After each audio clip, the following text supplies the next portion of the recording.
is up, everyone? What is up? How y'all doing? Welcome, it's my Make You Look hat. I'm betting some people came in with a double take like, is Chief? Oh, no. And like, oh, it's just an embedded systems hat. Make embedded systems fun again. What's up, everybody? I'm not really a big hat person. I'll be honest. I'm going bald, I'll own that shit. Chief, what LLM do you use for your home lab? I haven't updated them in a while, so I'm still using Gemma 312B. And there's a Quen 3 something, and there's a few other models like Mistral, and I don't remember all of them. You can go to my GitHub, and I think I have some documentation down there with the ones that I've experimented with and performance and things like that. Look under the Franken LLM project. That's the one that I did with that.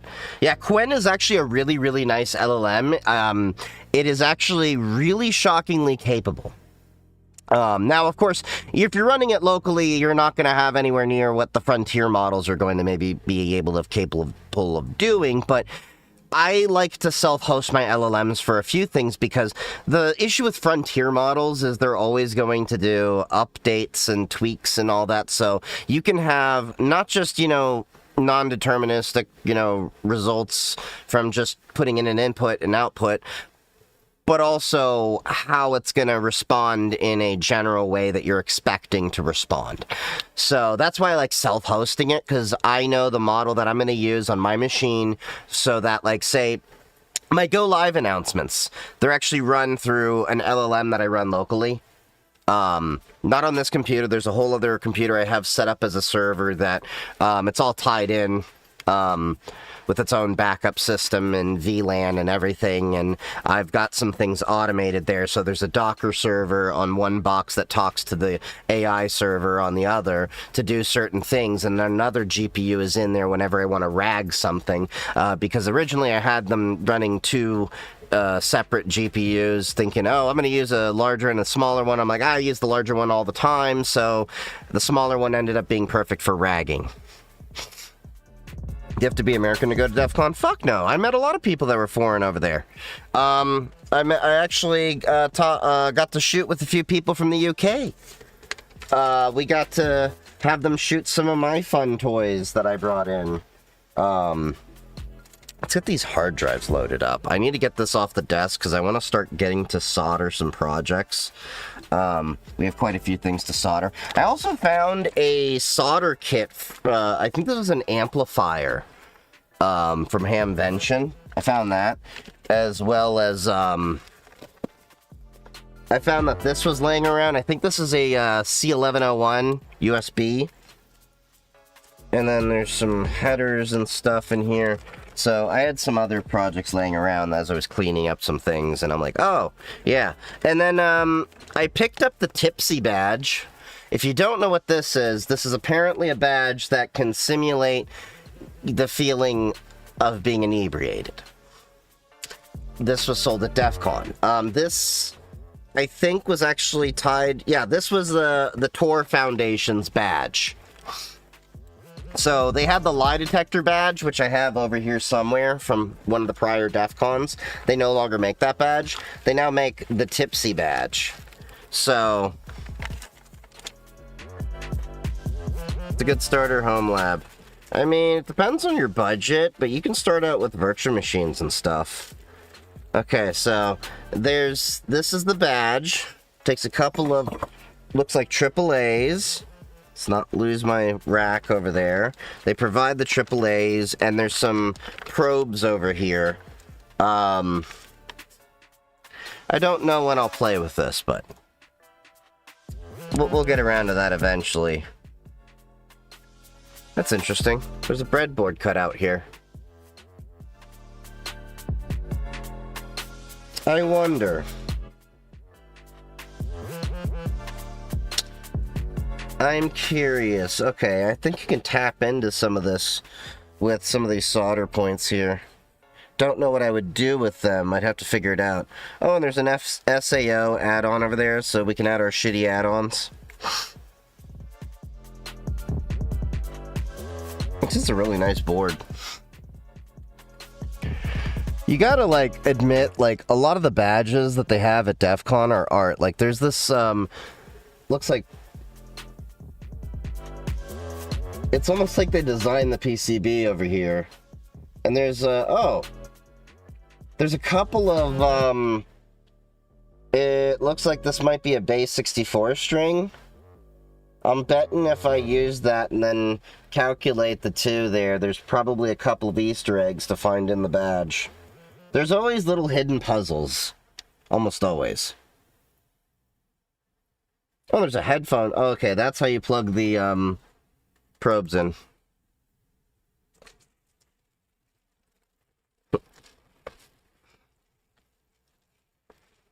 But yeah, as far as the starter lab, I mean, networking is always a great start to have. You can do a lot with virtual machines, though, if you don't have a lot of money. You don't have to spend a lot of money for a good home lab. A home lab, the value that you will derive out of it is determined by, well, what you honestly get out of it. So, build it however you need. Doesn't have to be the prettiest thing, just has to be effective. Alright. Oh, that's the cat sniffer. I have so much shit on my freaking workspace.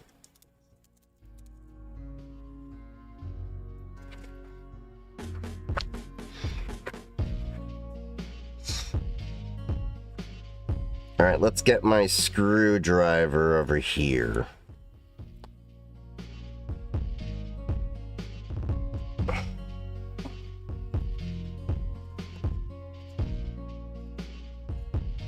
Trying to figure out which one would probably be the right one. Or actually, you know what? It's not going to be one of these regular bits, is it? It's going to be one of these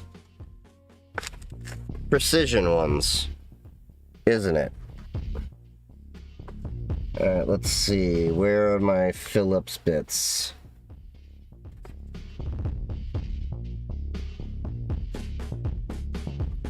You look like you'll do.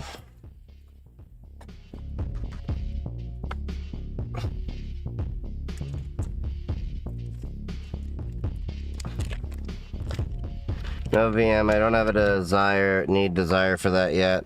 I mean, yeah. You don't have to do everything in a virtual machine. Eventually you get to a point where it helps have that separation so you have a clean environment and you can emulate a lot of different things. Yep, that's what I thought. Yep, that'll do. Yeah. Let's get my hard drives back in the DAS and make sure we've got data.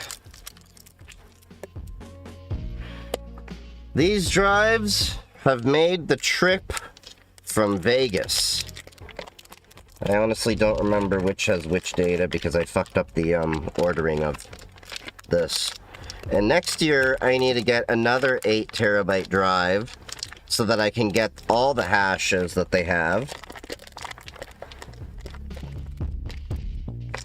Because apparently it's no longer 3 drives of hashes, it's 4 drives of hashes, 1 drive of malware, and 1 drive of InfoCon with all the general data.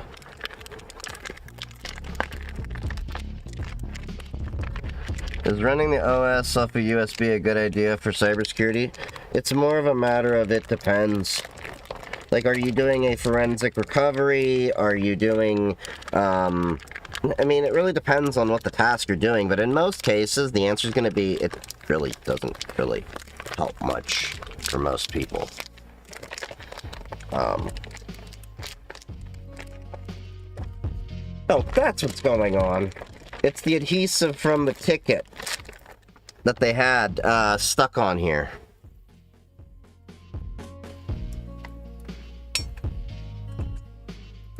Alright, let's get these bad boys back in their home. Do you go to every DEFCON? Not every, but I've been to the last 4 in a row. God damn it. These are not magnetized. I need to magnetize them. Note to self. A lot of people don't know this, but you can actually magnetize your own tools. Wait, they are magnetized. I guess it just isn't that strong and I suck! Somebody's gonna fucking clip that, I know it. Do you have a magnetizer? Yeah, somewhere. I've been cleaning up my workspace and finding a lot of shit.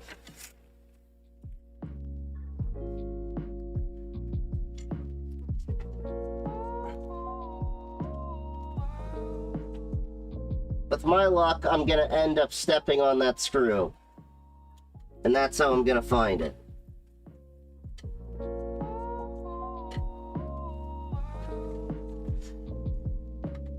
It's not the worst thing. I do have other screws.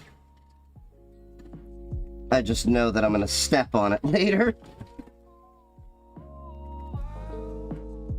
Let's see. Those are all the hard drive bags.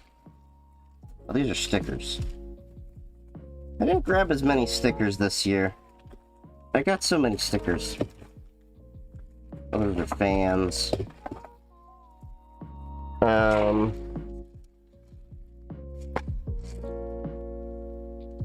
These are hex screws.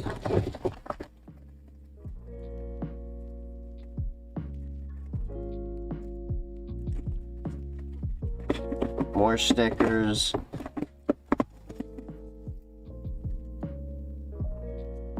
More hex screws. I like hex screws for my projects, if you can't tell.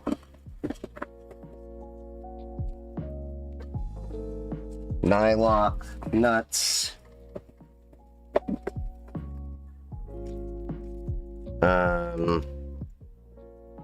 Well, those are just plastic washers.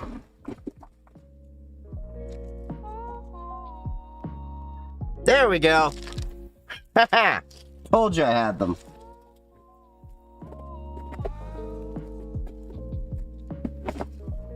Welcome to the life of a tinkerer, where you have a drawer full of various different screws. Hey man, I have a Linux question. I may have a Linux answer.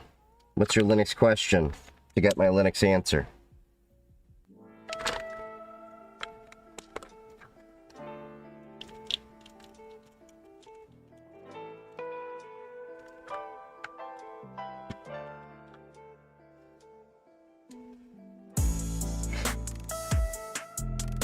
Chief, can you give me a reminder of what a zero trust system is? Zero trust is basically just the philosophy of you're not granting automatic trust to anything. You're doing constant authorization, authentication, and accountability of the system. You're checking the state of the system, that it matches a whole bunch of conditional requirements. Basically, nothing is just granted. The irony is that you do inherently have to depend on systems, and there is some trust given over, but you get the point.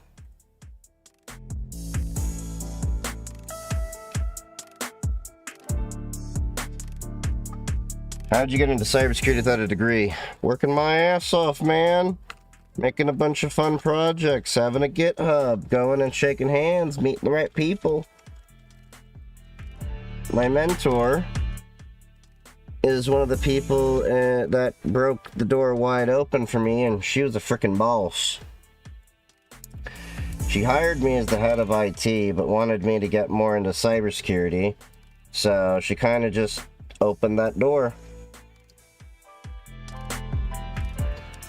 A lot of times, it's not so much what you know, but who you know. And of course, I did a lot of tinkering on my own with my own projects and everything. God damn it. There we are. I didn't lose the screw. I was wondering, for help desk, I don't need a certification, correct? Need? No. Can it help? Potentially. Unless the job is explicitly saying that you need this, that's where, you know, it comes in, where it's like required versus preferred.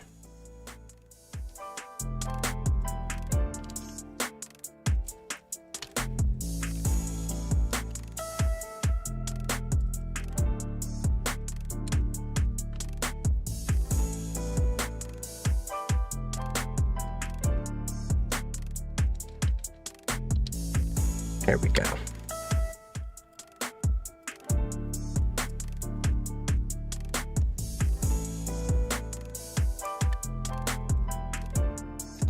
Now I'm hoping these screws don't cause an issue. And they do. Of course they do.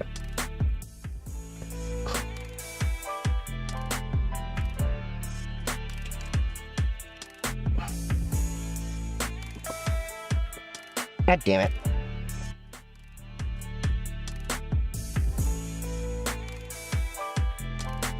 I will say one good thing about switching over to toe shoes is I have noticed I can actually use my toes to grab shit now.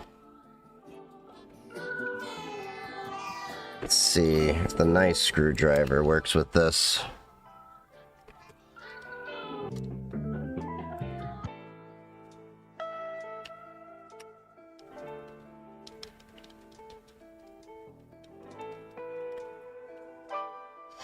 Trying to get the Google one, and I have really good understanding, but I'm more of a hands-on guy.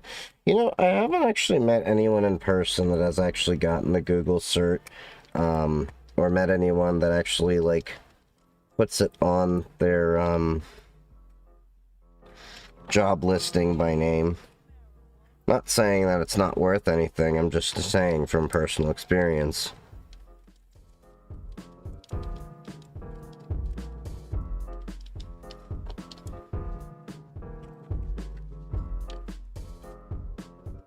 But, I mean, people will hire you with or without a cert. It depends on... the cert's more of like a formality if certain jobs are like so hard up on we need this certification. But generally, they're not that hard up at the start. Okay, hopefully this screw works.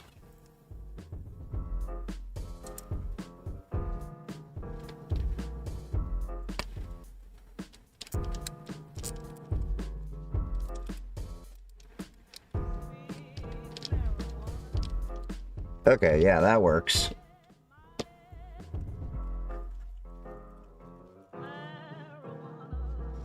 Just found your channel and the last couple of days and super excited to deep dive into cybersecurity and taking privacy back seriously. Nice. Happy hacking, buddy.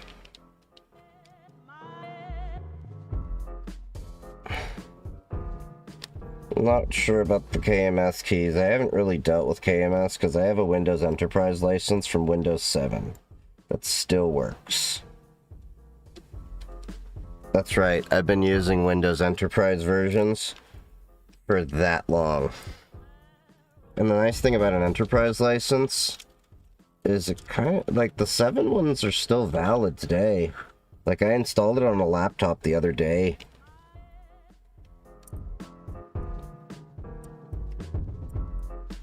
Now, whether going out and buying Enterprise is actually worth it, that's up to you. I have it as a thank you gift from a prior job that just said, yeah, you can keep using it, just don't give it out publicly. So I only use it for 1 or 2 like computers at a time usually. Maybe a few VMs. Is Linux good for NVIDIA now? It's been good for a few years. I've been running NVIDIA for... I want to say 8 or 9 years now. I mean, it has its moments, but it's nowhere near the bullshit it was before.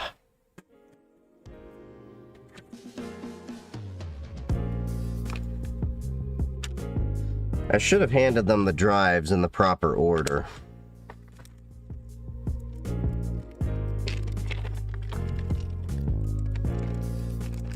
You try SteamOS at all? No, I haven't. I'm kind of comfortable where I am, and I'm a basic bitch once I get my computer going the way I want.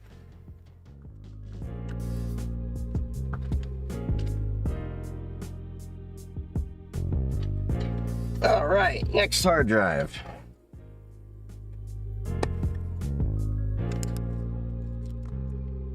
You know, it sucks, I don't even know which is which.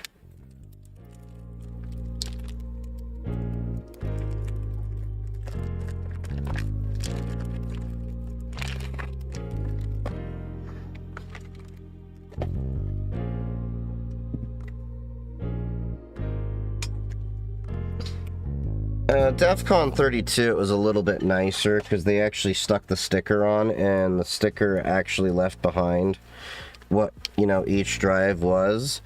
And I still have those stickers on here. But it is what it is.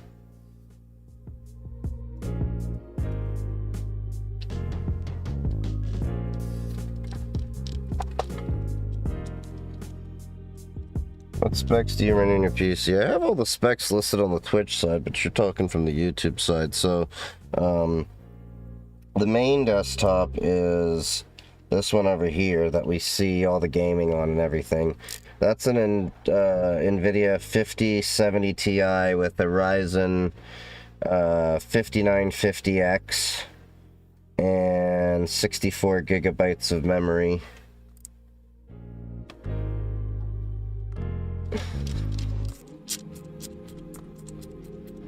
It still performs pretty well. The only reason I haven't upgraded is because the memory. Woo! When I planned to upgrade this thing, the memory was like so expensive. I was like, I'm just gonna upgrade the GPU. And the motherboard's rather new, along with the power supply. Power supply because I upgraded it for the 5070 Ti because I didn't want to chance it with adapters. And, yeah, I just said I'm gonna buy the GPU because that's the bigger upgrade overall. And I got some new monitors.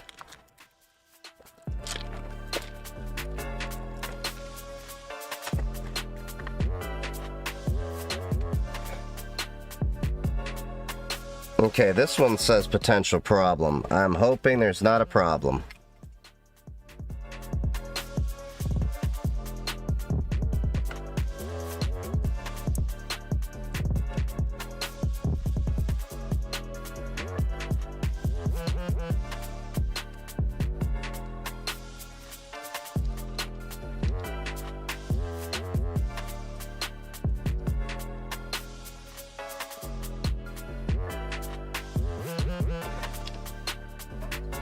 Now, 1 second. Is 64 gigabytes of RAM limiting for you?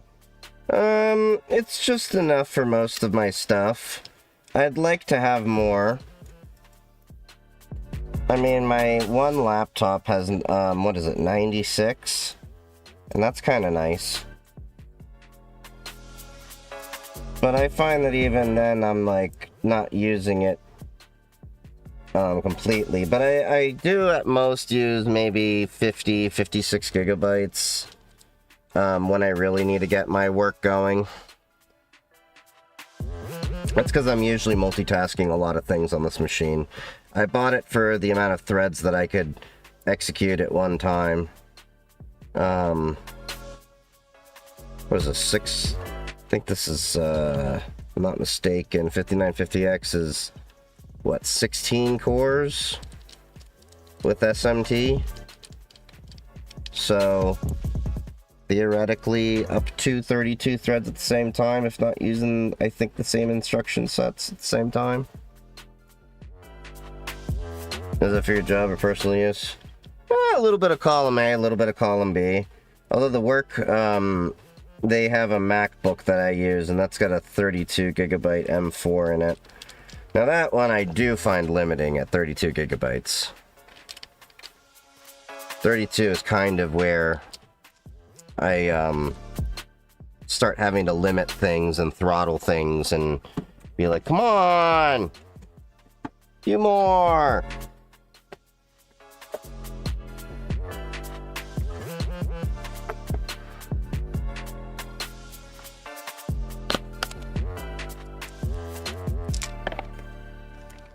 RAM alone is worth more than most PCs, yeah. It's crazy how the memory situation is. Which is why you all should go to my petitions in my links in bio. And in my fair data center fair use one, I talk about how in part of it, it's crunching the supply chain and they're acquiring hardware before they're actually building infrastructure for it.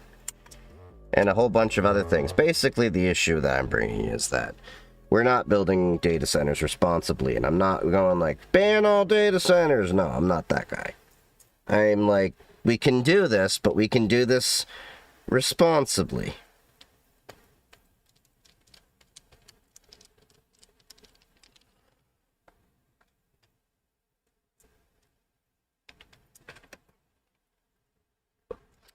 Alright.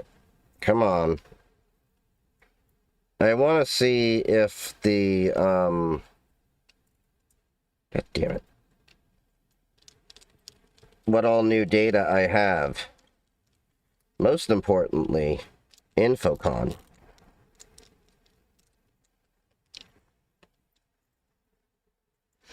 So, you know, I was actually looking up what Burning Man is and all of that, and it actually kind of looks like a fun thing, but my God, they want you to pay so much money, and I also hear from people it's kind of not what it once was. It's a communal event where you all have to pay hundreds of dollars. I don't know.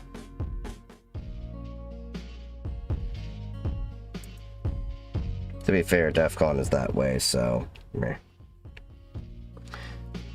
What's your opinion on Palo Alto and their hardware?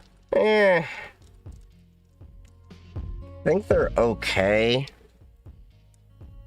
Not the worst thing out there. Let me put it this way. All networking hardware kind of sucks in different ways, okay? There's no such thing as a perfect piece of hardware out there, alright? Like Cisco, it's okay for what it is, but it's overpriced, and my God, their SKU game will F with you. Alright.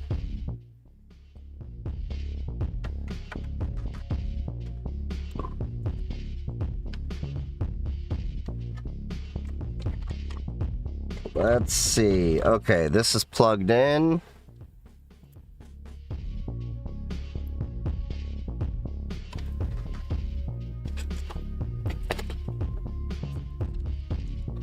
It always takes a few seconds to boot. So I'm gonna give it a little bit before I jump to the conclusion. Yeah, disks are spinning.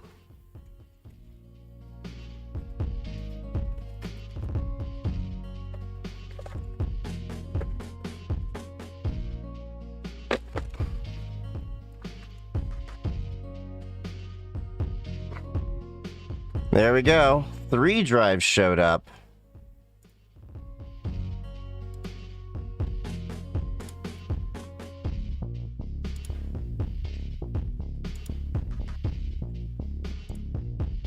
Okay, there might be a problem on one of the drives. Let's see. One drive didn't get formatted. You damn it.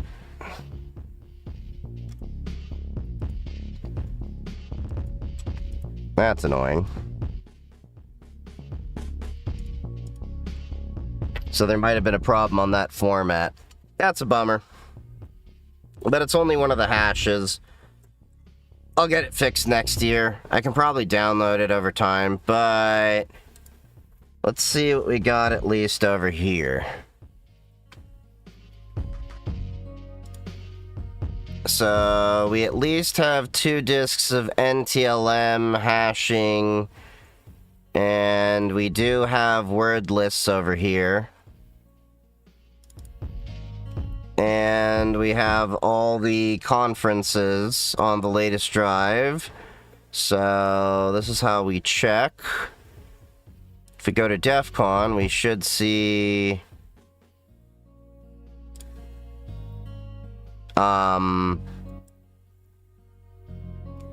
Did they mess up? This is... I think they messed up their, drive, because this is DEFCON 30.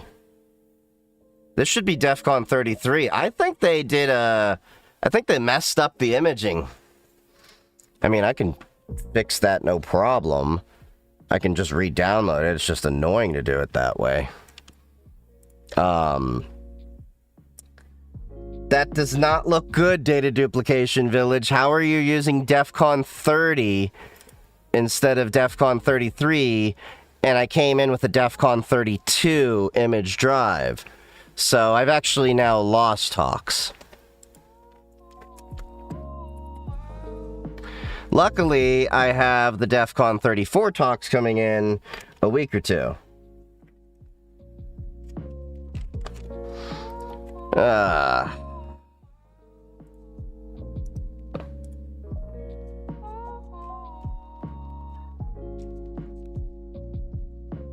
Yeah, let me see.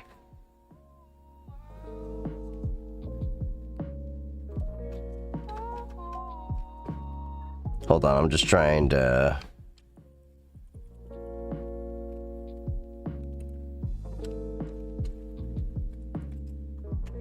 Okay, DEFCON... Yeah, some of the files on here are newer. Oh, that's gonna be freaking annoying as shit. rm-rf/... It'll wipe your shit. That's what it'll do.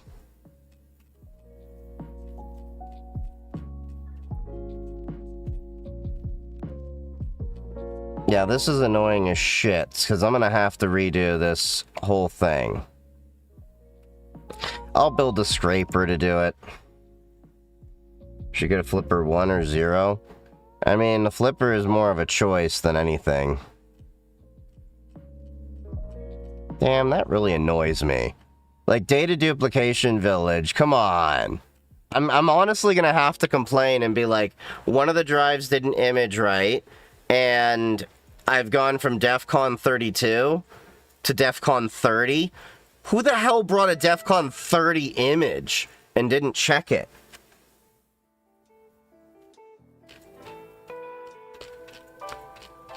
I really don't want to have to build a scraper and redo this whole thing, but I guess I have to. You got news? Got of my of your security research? Nice. Okay, let's see. Mirrors. Okay, these are different.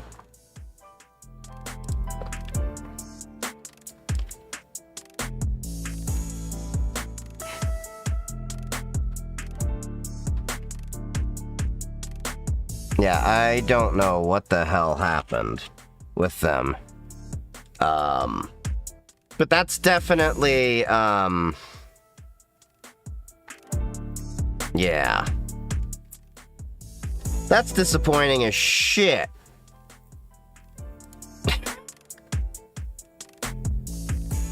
Great. Let me see if I can at least figure out how I'm gonna download all that and get that started. It's like, and you know what's annoying is I know that there's gonna be a lot of other people that are gonna have that realization when they open up their drive and they're gonna be like, what the shit, why is this like Infocon 30 and we lost stuff?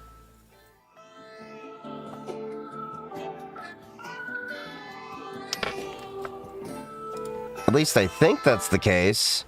Yeah, it's Infocon DC30.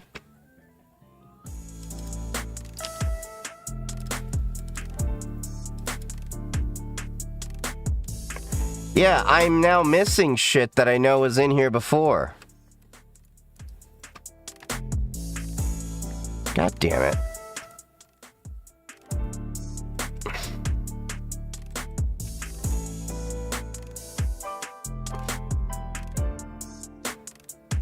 How'd you get into cybersecurity without a degree? Did you work another job while learning? Kind of, sort of. Basically, I was just working on that shit while I was working in my way up regular IT, met the right people, and got to do the whole proper title change when they realized, oh yeah, you've basically been doing cybersecurity without the title.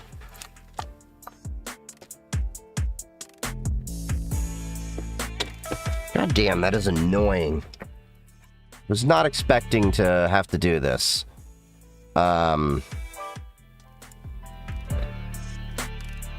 Might just quickly get, let me see, a little script going for that. And documents.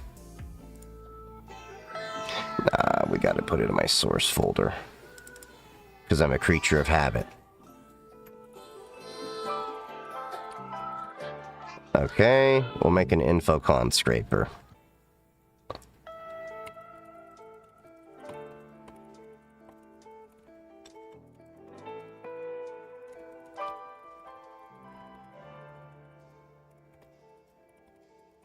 To make a...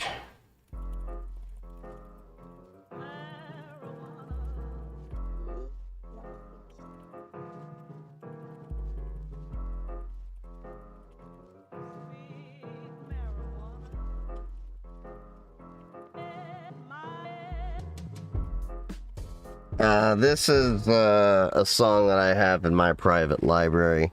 You won't really find this anywhere. It's exclusive to me. Found some good beat makers, and I bought the exclusivity on some of the beats a while ago. I do, you know, dig in vinyl and all that once in a while, so... That was back in the days when COVID was happening, and it was just me and my friends messing around, and... Yeah, had our own beats. Didn't know what was going to come of it, it was just... We didn't know how long this was going to be, we just knew we could hang out and have some fun. Is that your voice in the song? No, no.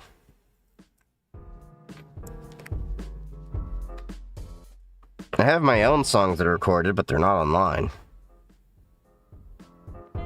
They're just for fun, stupid, you know, little things. Just my friends and I hanging out, trying to just blow off some steam in between the whole pandemic shit.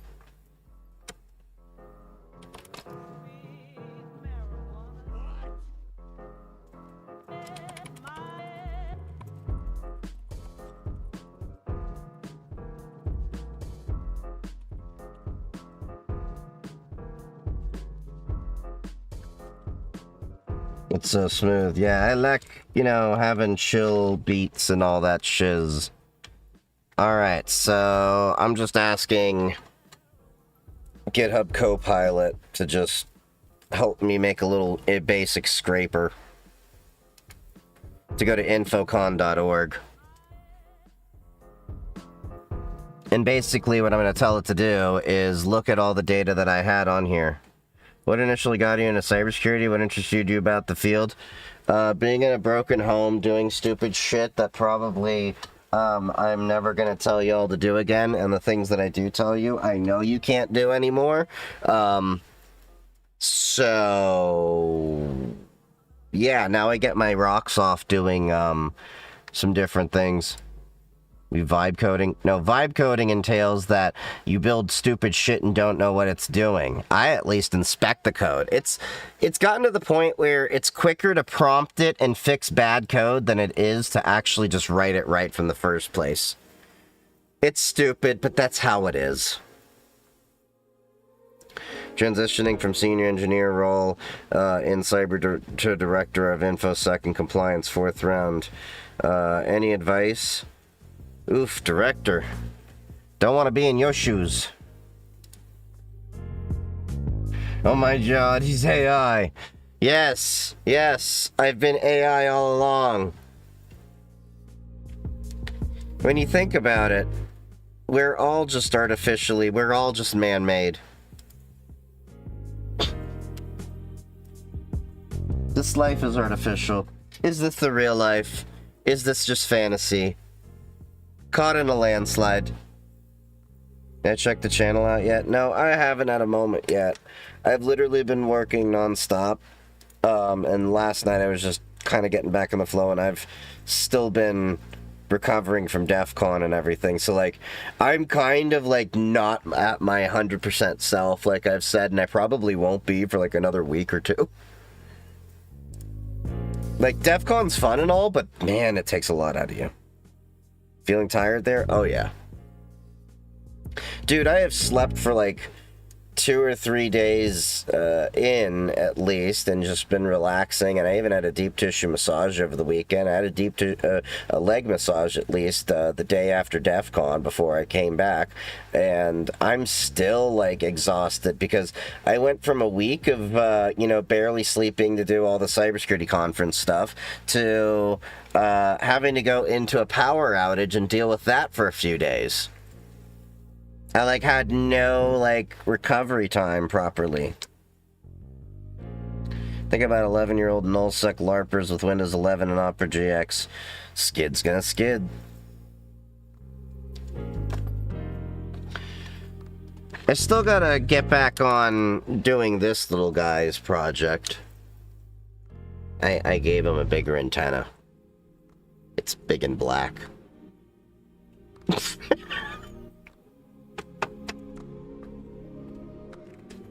Saw you at DEFCON. You had a little bit of a limp there. No. I'm just getting old and my knees hurt, and I also was drinking one of the days, too, during Crash and Compile.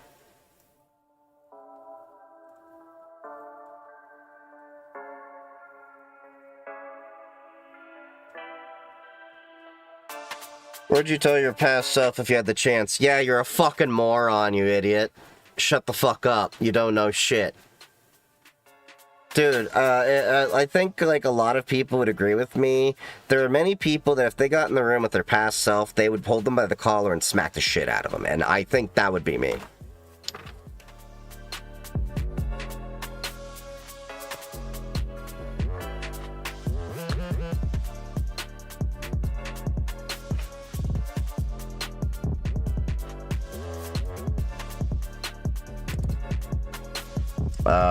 Where is the mount point? Is it media? Yeah, it is.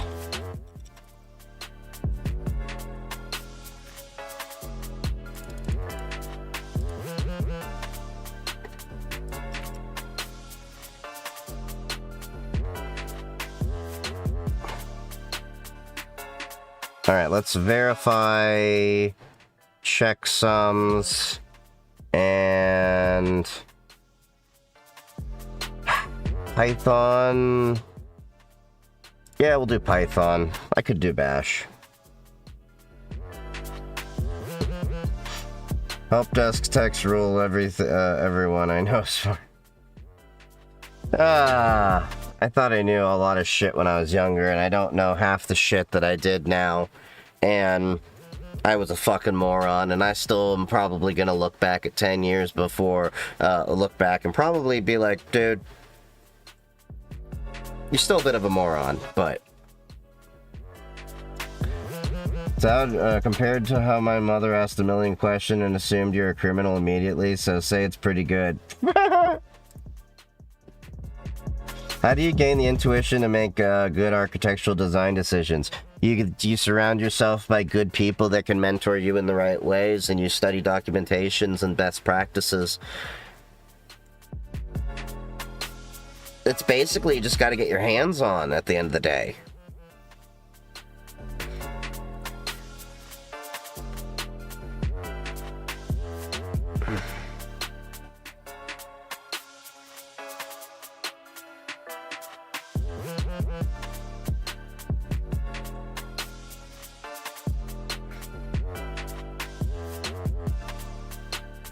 Well, home labbing suffice. Oh yeah, home labbing helps out quite a bit.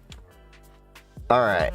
It's kind of a bummer, because I was hoping to see what new content is there, but what I'm gonna have to do is download a bunch of that shit. Fucking annoying. Oh well. Moving on. Trying to decide what I want to solder.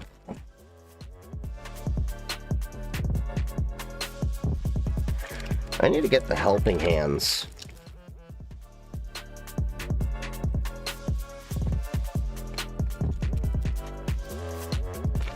But yeah, I have this LoRa module here. At least show you.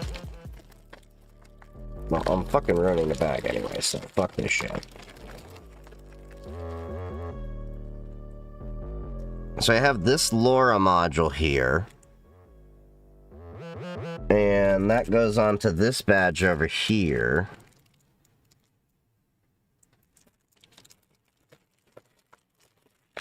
I haven't really ever taken these out of the bag to really look at them.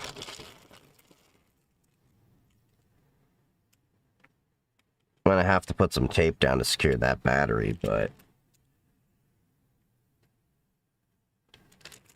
if I understand correctly, I just have to line up these pins over here. Okay, they're kind of bent.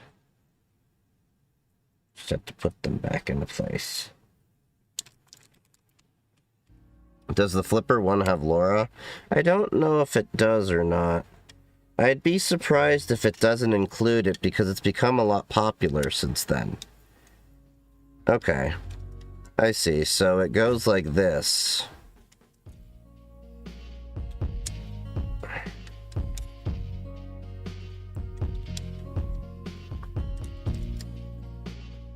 So you have this badge over here, then you have this badge goes over here, and it's going to draw power from 3 AAA batteries.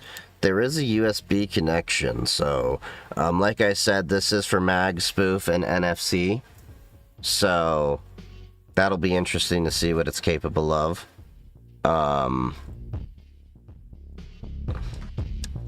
I just have to solder these little pins over here. So let's just at least take assessment of everything.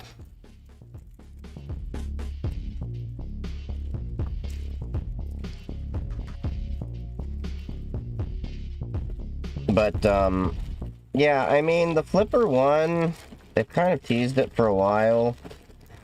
I don't know how I feel about it. And everyone's like, well, the Flipper Zero is a lot smaller. Well, the Flipper Zero is also a lot less, you know, capable. But I think the project that I really want to put together first is the keyboard over here. So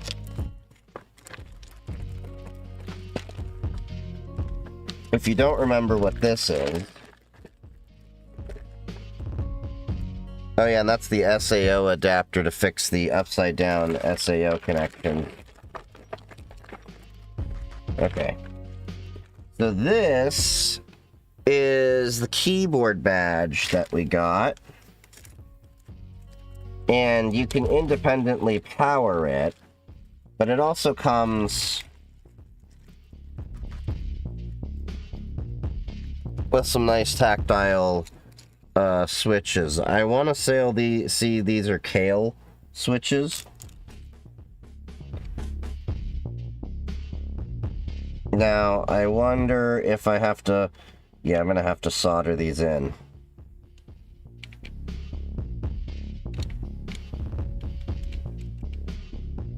Okay.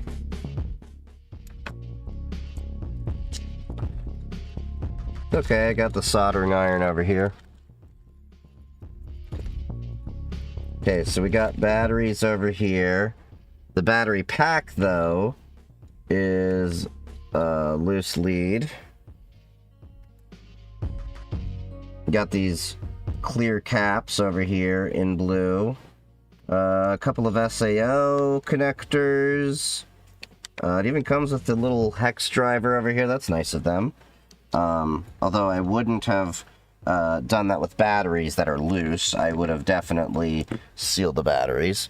That is one problem I noticed that a lot of people do when they tinker, is they give out with the badges, they're giving out the batteries and stuff without them being sealed. Now there have been, like, the Tor Foundation did it properly. So this is a 3D printed case, it looks like. I think the top is 3D printed with a resin printer, and it looks like the bottom is printed with an FDM. This is made from DCZIA. I'll show you the board in 1 second here.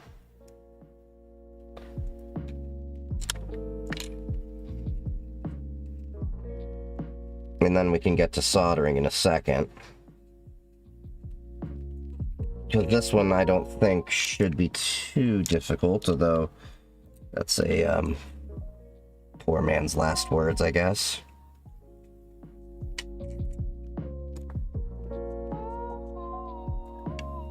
Okay, so yeah, the bottom FDM printed, I can tell just by the feel. It's nice. PLA, it looks like. Everyone 3D prints in PLA. And then this part looks like it was done with a resin printer.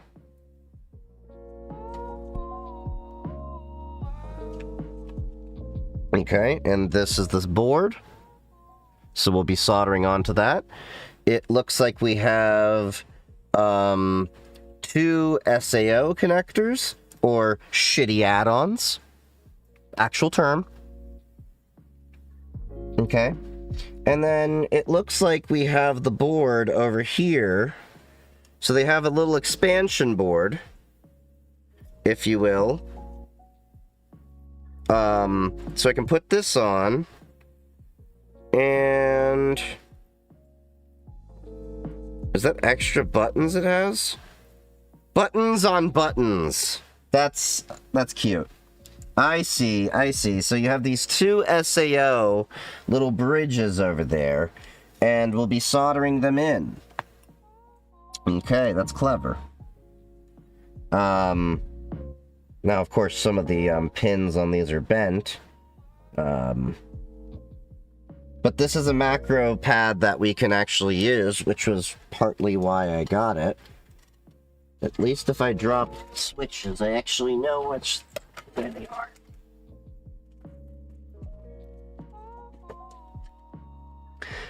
Aren't they like completely different though? Can the flipper one do NFC, IR, or sub-gigahertz? Well, my understanding is the flipper one is able to do everything the flipper 0 can and more. That is at least my understanding.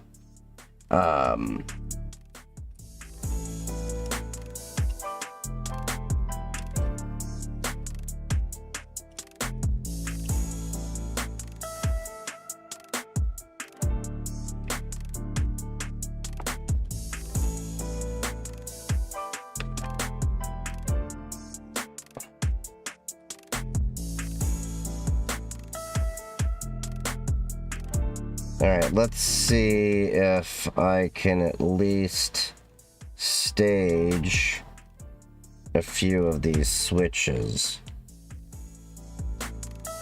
They look like they only go one way. There are LED headers for these guys, too.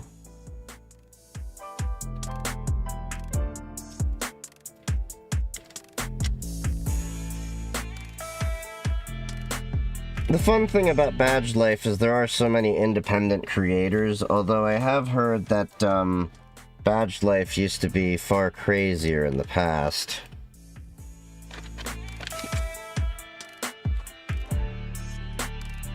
Okay, so there's only 9 mechanical switches.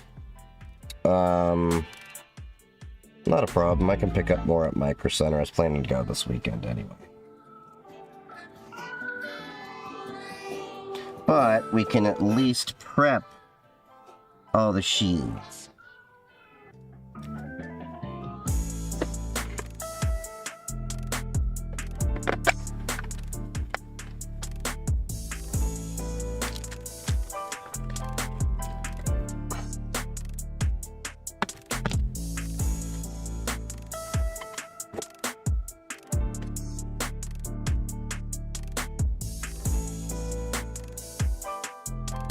Okay, how the hell am I missing a head for my soldering iron? I was just looking down and I'm like, I don't have my, pointed one. God damn it. Basically, there's supposed to be another one in here. And I really hope I didn't drop it somewhere.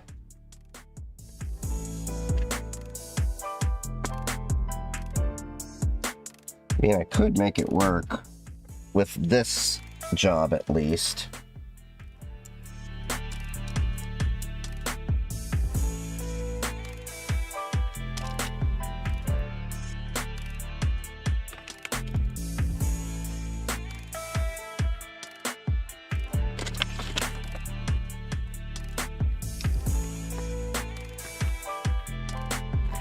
That was a bad idea. I may just have to do one at a time. Which will be kind of annoying.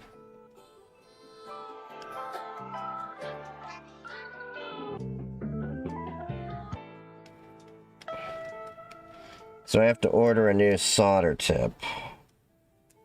If I can't find that. I'll look tonight.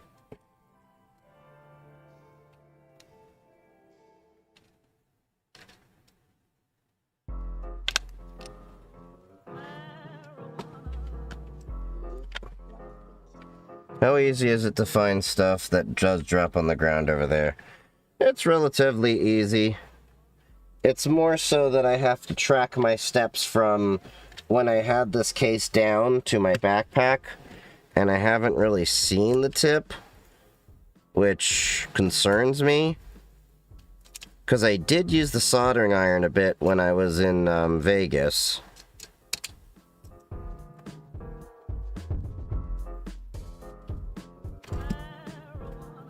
Give me 1 second. For some reason,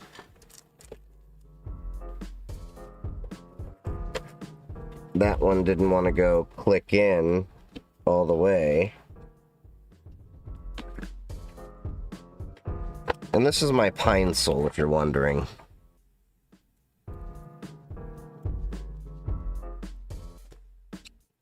That's what I thought.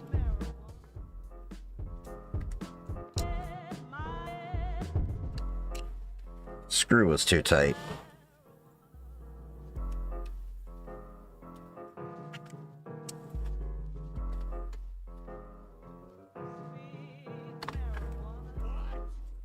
Alright. Put the screwdriver over here. You just stream once, only once a week, or was it because you're away? It's because I was away. Normally I do 2 or 3 a week.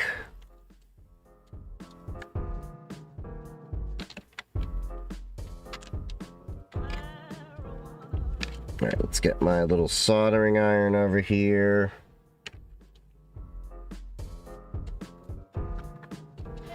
Move that a little further away.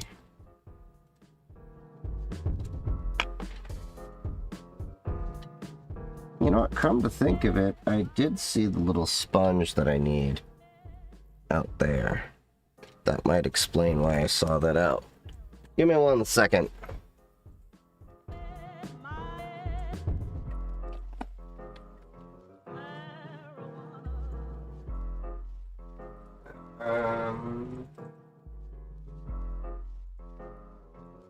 No, I think it's upstairs, but we'll make do with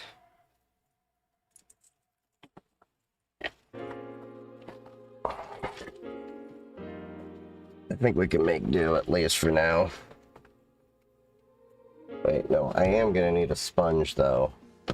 So let me get some paper towels or something. Hold up. Be right back.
I improvised and found a sponge.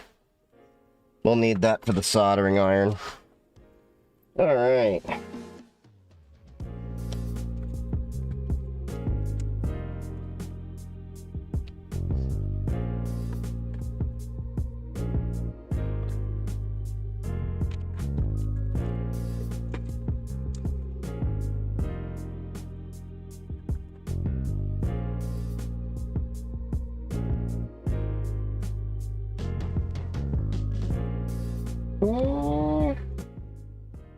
Should get a longer cable.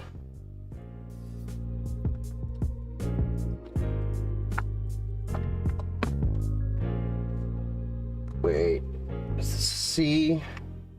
Oh, that's a micro. Can't use that. That's too short.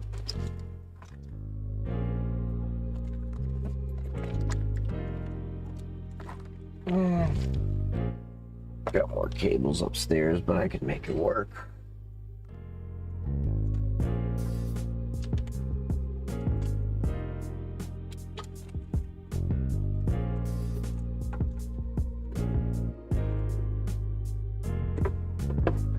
I'll just move that a little bit closer with the pine power.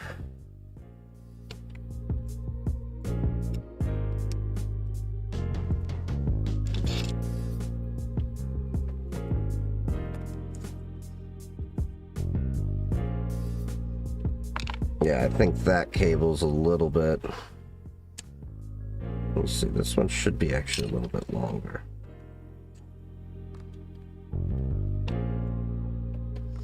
Yeah, that one should be a little bit better anyway. Plug this guy in. Messing with the free will eye. Not at the moment. I got some other soldering projects I have to do that take precedent.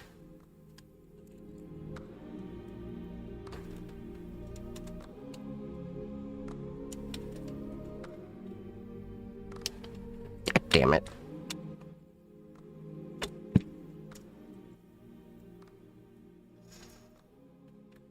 Still need to practice soldering.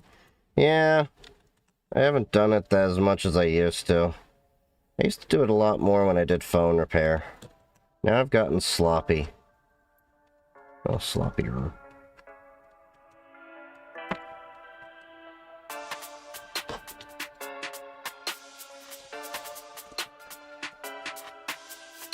Why the hell is this reel always such a pain in the ass?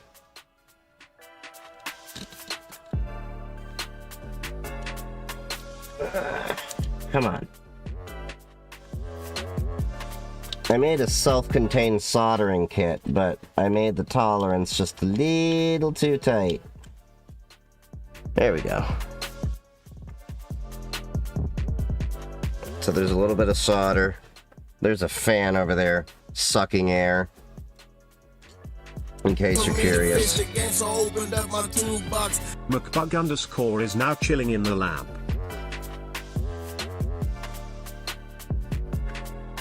Oh, thank you for the follow.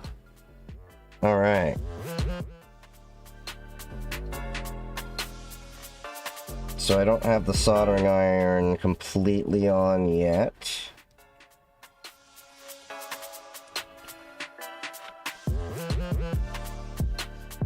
Now, I'd use a completely different tip normally, but for some reason I don't have it. So it's heating up right now. Takes a few seconds because it's not at like the full power that it can actually take.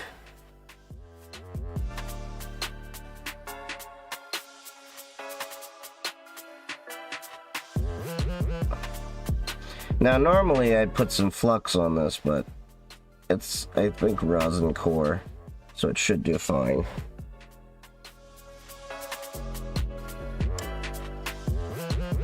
Clean it off on the little sponge over there. So if I recall, there's 2 solder connections. Okay, yeah, that's a nice solder. Nice little connection over there.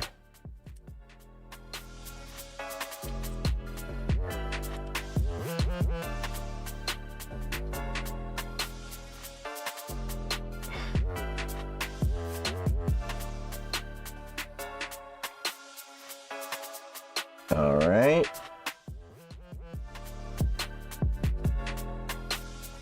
That one needs just a little bit more solder. I unplug it just so that it quickly cools down. But yeah, I 3D printed my own little holder. I can show you that. It's a case and a holder. I lost the little sponge bit. I'm probably going to cut this sponge up so that way it's in there. What is DEFCON? Just curious. DEFCON is the world's largest hacker convention.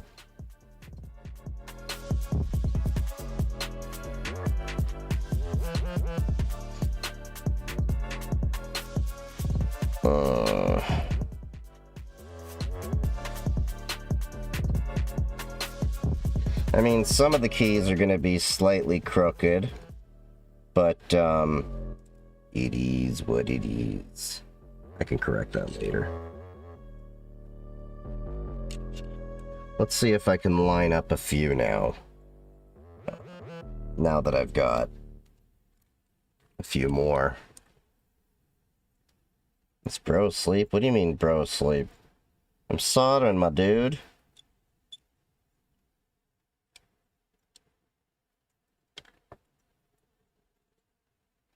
I do need to get some new helping hands, which are the little things you can use to hold your projects.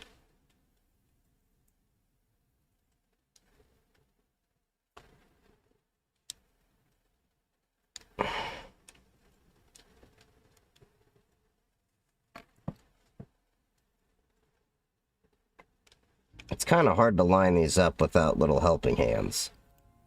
I should have remembered to get those, but I broke my last set moving some things. So, one at a time it is.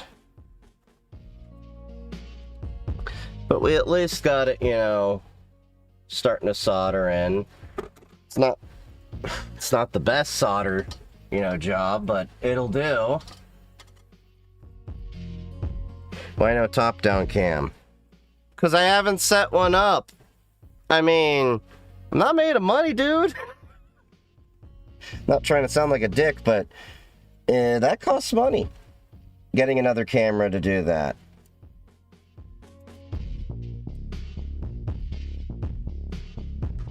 Yeah, I'm not some, you know, guy that's gonna overextend themselves or, you know, I just don't have a reason for it. I mean, if I do more projects, I might consider it, but I just, the money is prioritized on other things, like the server hosting I do for Mastodon and Matrix.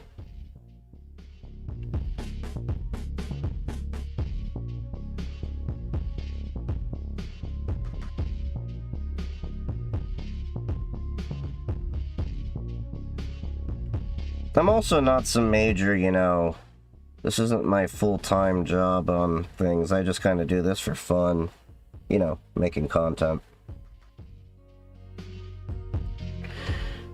Before COVID, I wouldn't even have considered putting any of my content online. I just kind of was fucking around and in various forums and doing my own little thing, and yeah. Funny how things work out.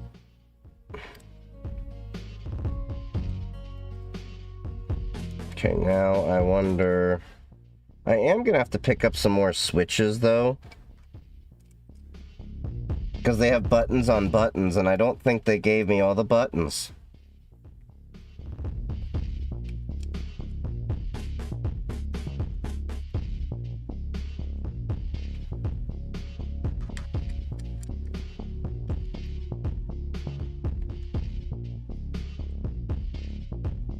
Yeah, I'm not going to be able to do multiple ones without a helping hand, so that's fine.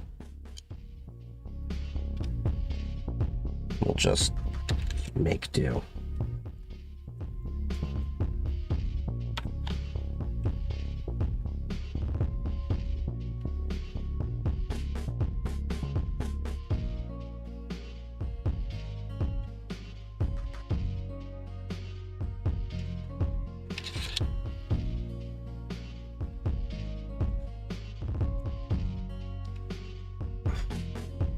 At what point would you consider applying to entry-level SOC? You may have answered the question. Whenever you honestly feel ready. The issue, I mean, like, after you have, like, a year or two of experience, definitely, in general IT, so you have a understanding of what goes on, the biggest enemy a lot of people have when they want to get into tech is themselves.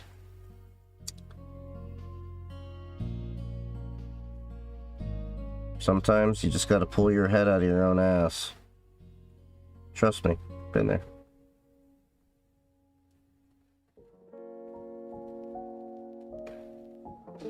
If I do end up doing a lot more projects like this, I'll consider investing in a top-down cam, but I'll be honest and say I'd probably need some help getting that funding, just because I don't like overextending myself and all that. And it's not going to be that much, but it'd probably be in the line of, I think... I was already thinking of upgrading this camera over here, because I want to eventually get ready for 4K 60, but this can do 4K 30, but I could rig that up to be a top-down camera, potentially. But I also have a DJI Pocket 3 I could set up. I just haven't gotten around to investing the time in a holder amount. Okay, so now we're getting a little closer to some circuitry, so we got to be a little bit more gentle.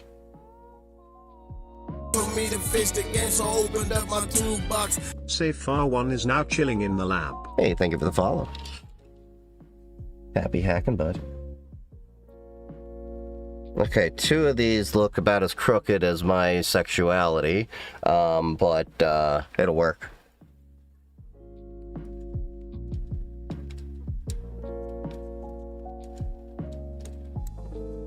That's a joke because I'm bi.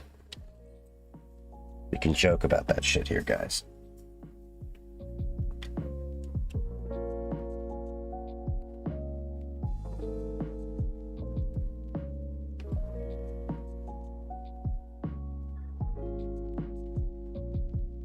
So normally I wouldn't use this flat edge tip here. It's a little bit too wide. I'd normally like to be a little bit more precise, but the solder joints are far enough that it'll work. Like I said, I'm gonna have to find a replacement one if I don't find it in the house. Either I find it tonight or that'll be happening. Now normally, if I were doing a lot heavier soldering, I might come in with my own extra flux paste. But this solder I have in here is what we call rosin cord. Has a little bit of flux in there. It's not the greatest, but for quick things like this, it'll be more than enough.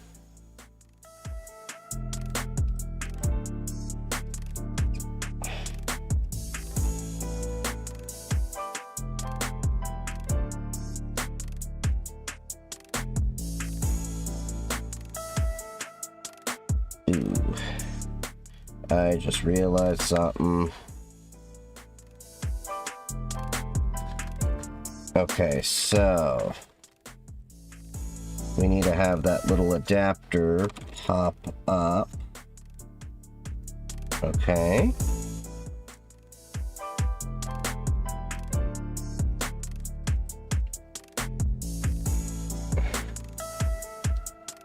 Okay, we got that guy there. And then I think there was another one around here. Could have sworn that I saw... Yep, there it is. Yep, so we gotta solder these headers on.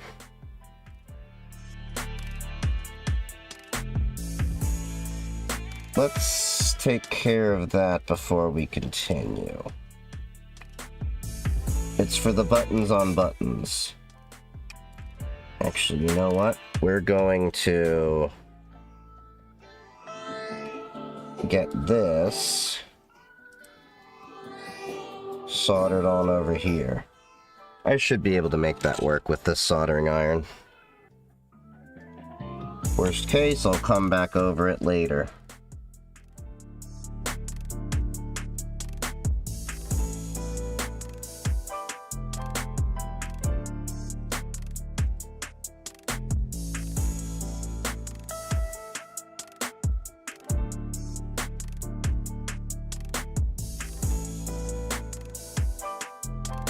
Okay, 1 second. I have to improve. Hit the mute button on accident.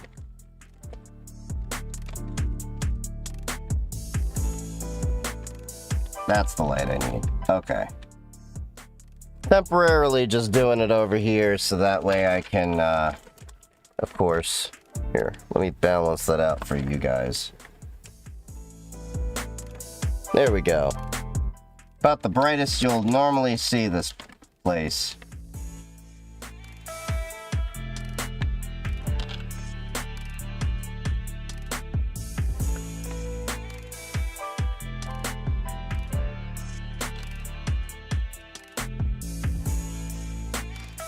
What's up, VTuber? How's it doing, buddy?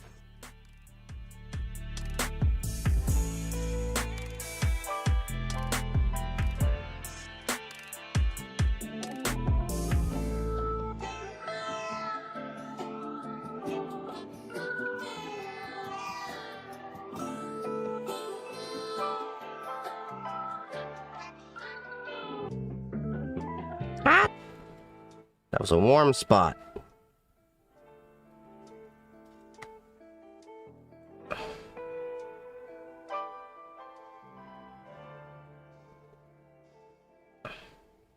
I miss my old soldering station that I used to have at my apartment.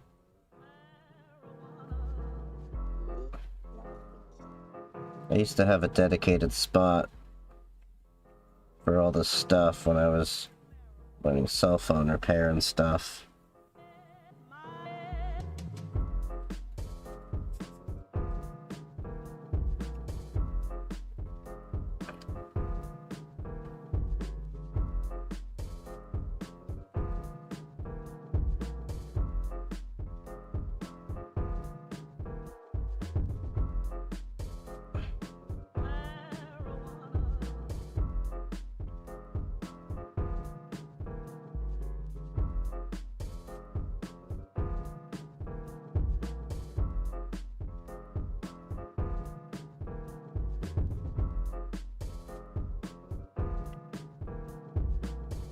Okay, I think the last point on this pin.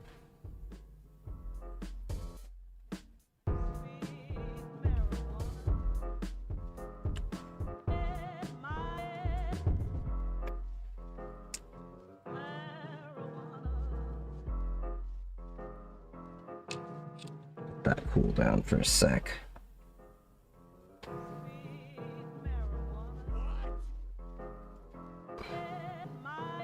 That is definitely one of my shittiest jobs I've ever done.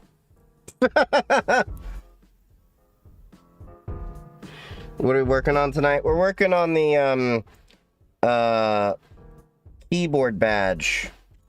I've been soldering this little guy. Now I'm working on the, attachment little header that's gonna go on there. And doing the shittiest solder job I have ever done in my life. I swear to God, this is the Make-A-Wish Foundation of soldering jobs.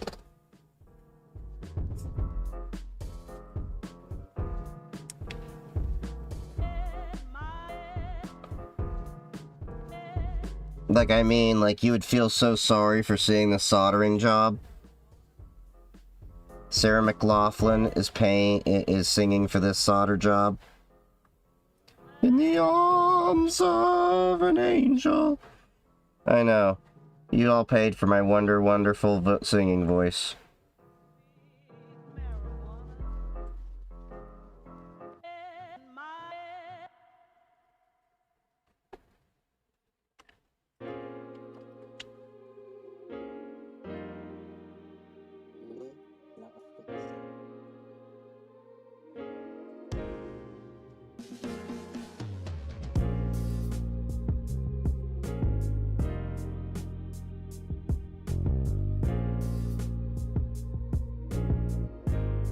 Shitty but functional.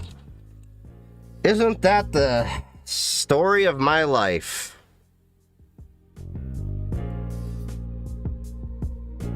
I mean, it works. Kind of shitty, but it works.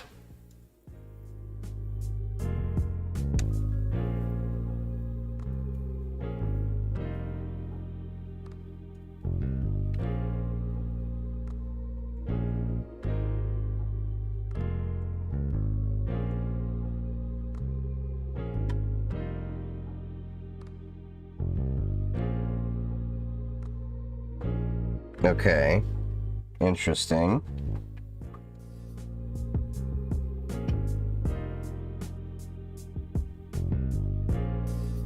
Oh, I could make this permanent. Or... Well, I fucked this up, but... Nah. I see, said the blind man as he picked up his hammer and saw.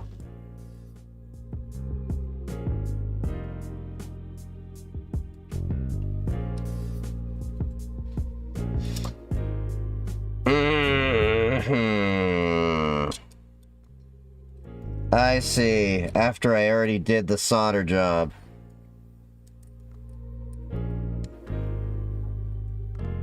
I mean, it was supposed to go on as a removable header, but, I done fucked up. So, I'll fix that later. It's not essential for this, but I can at least fix this.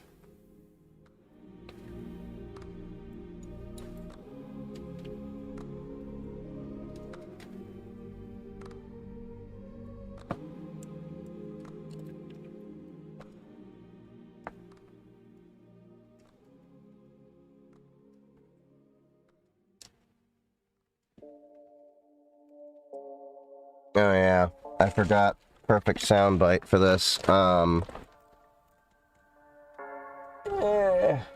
It was at this moment that he knew.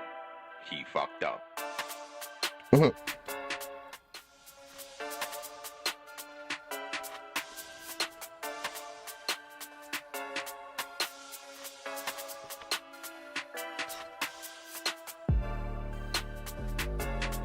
Alright, let's...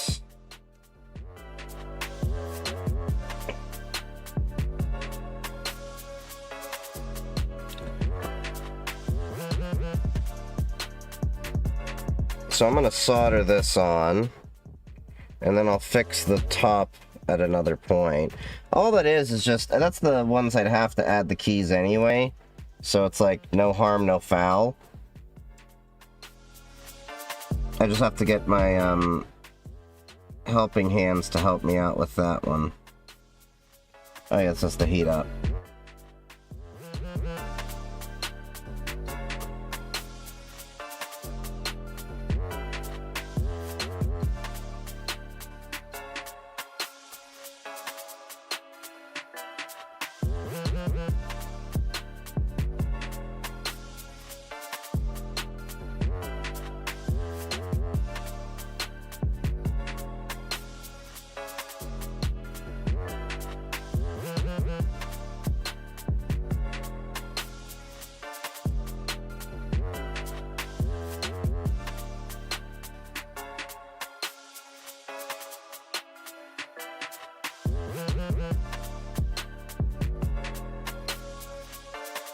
Alright, we're almost there.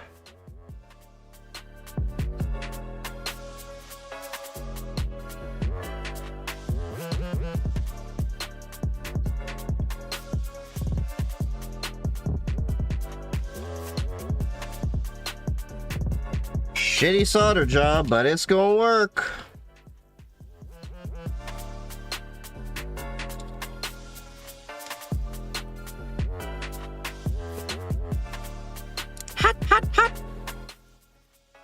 Yeah, Chief, let's touch the freshly soldered joint.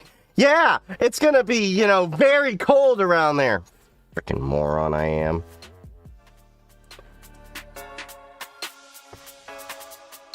Okay, that's not too bad. Let me at least get this other SAO header in.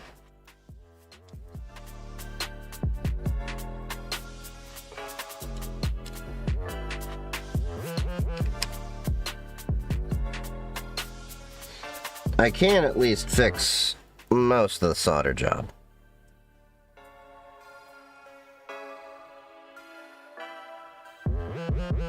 Alright, let's get some more solder over here. Bro hitting that yard. What's yard? Oh, cart.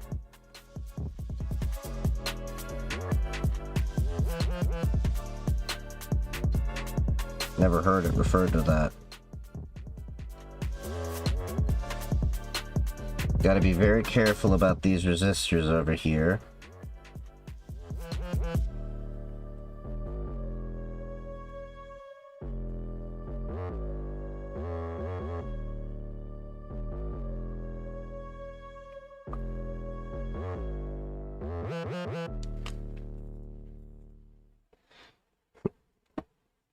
All right. 2 joints left on this.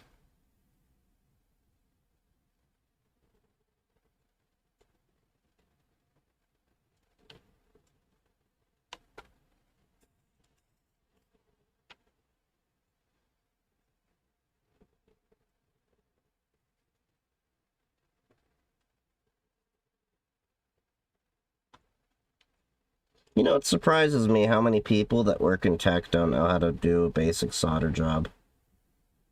I'm not saying you have to be a professional and, like, have perfect solder joints, but at least know how to do it. I think it's worthwhile.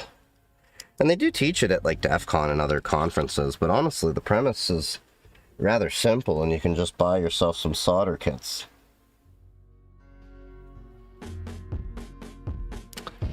It's not the best, but it'll work. Those ones at the top. And then I can at least get this last switch in.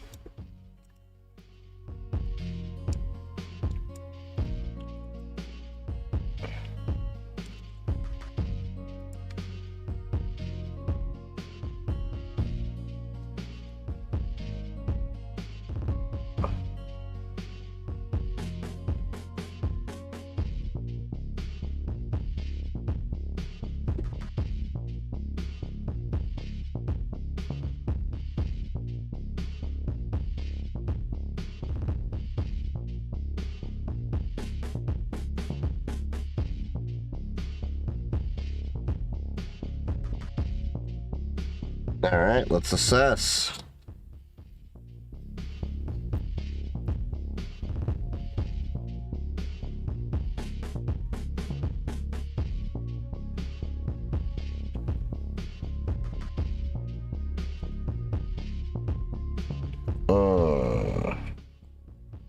I need to push in on one of those solders because it kind of fell out. Not a big deal. Just have to heat it up and let gravity do its thing.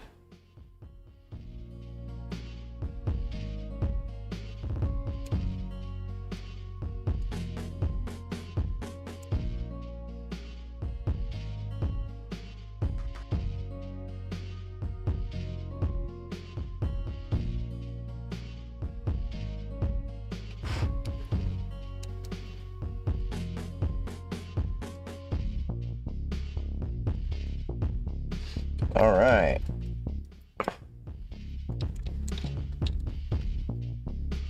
So that concludes the essential part of this. So I can at least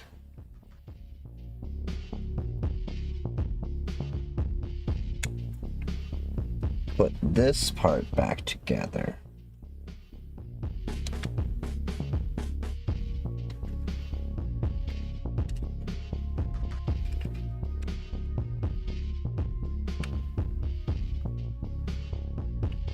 Okay, so it went together like that. And then they have, okay, they have heat set inserts, I think, inside of here. And that concludes, I think, the important part of one of the badges that we got.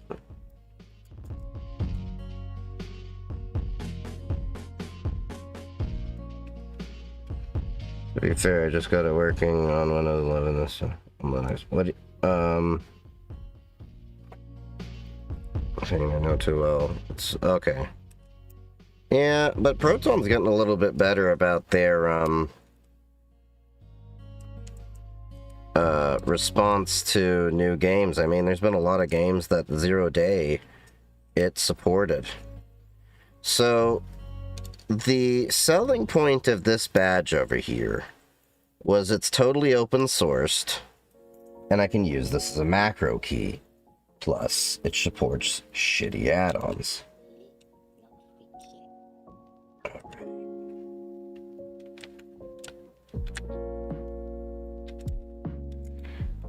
Now I do have to get more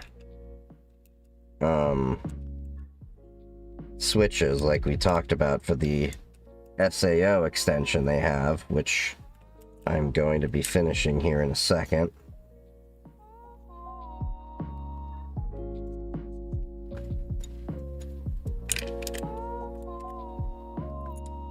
But I could also use some other SAOs on this too.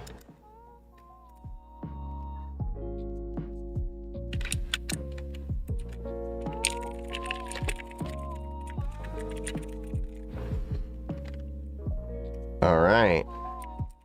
Now,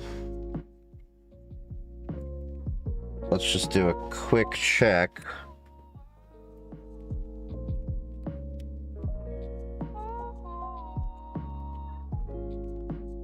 Haha! That's nice. Okay.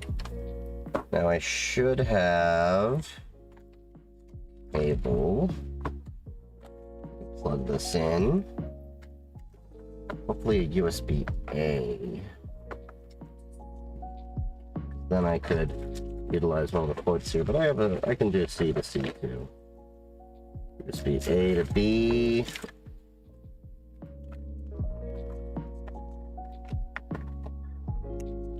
C to A. Hopefully this one does data too.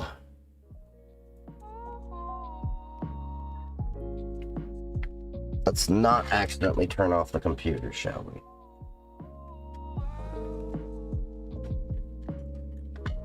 I'm gonna have to get a longer cable or figure out something a little bit more permanent, but...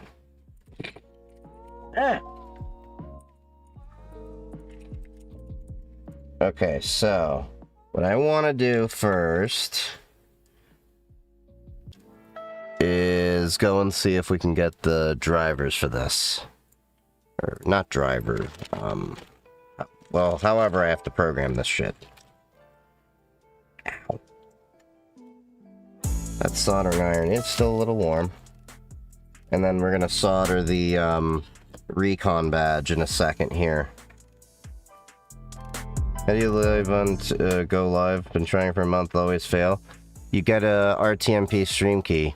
Now what am I looking for? DCZIA GitHub MK9. Alright. Oh yeah, and I forgot about this guy running in the background. It's making a little thing for me. Okay, MK9 badge. That's what we're looking at. 3x3 grid, lighting, yada yada yada. Run it untethered, power switch for battery mode. You know, it would have helped if I looked at the build guide originally. Oh, then you can solder on the battery pack there. Okay. Programming, updating, want to run QMK, the hardware is fully compatible. QMK's setup instructions will be posted separately. That's what I was looking for.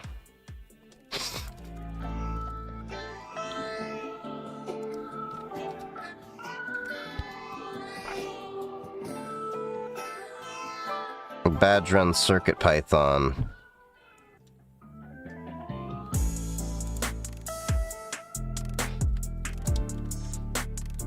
Wait, what does this do? Okay, I'm gonna have to look at this. Let me see, software. Nice job at Crash Compile. Looked like it was a fun event. Yeah, it was definitely fun.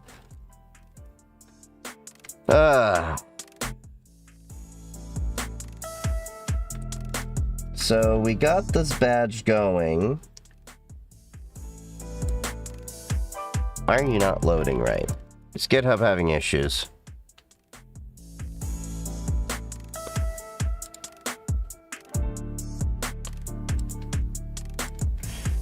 What the hell? Why am I not even logged into GitHub right now? Yeah, I think GitHub's having weird issues right now. Hooray.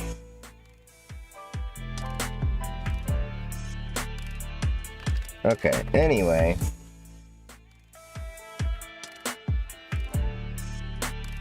Okay, so I see you can solder on the battery pack there. Okay. What is a crash compile event? Oh, it's a drinking game at DEFCON. I participated in it. It was, fun as shit. Key matrix, C1... required, programming flashing. Boot.py enables USB HID. Oh, okay. So it's supposed to show up as mass storage?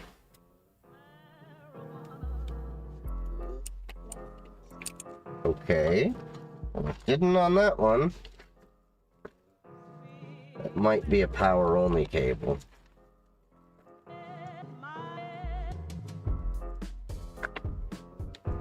I've got a few more cables.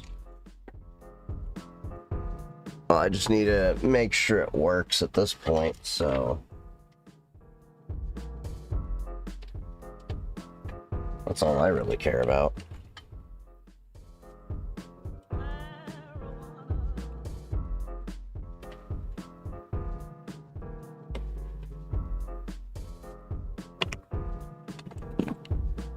That'll work.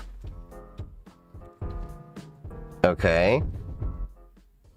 Let me see. I'm gonna try to generate stream key and it still didn't work. Well, of course it won't work. You have to be able to get permission to generate the stream key.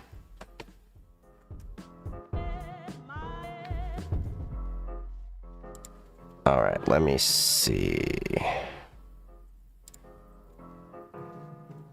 Yeah, they're using CircuitPy, so that might be something I have to learn a little bit more. CircuitPython. And boot.py.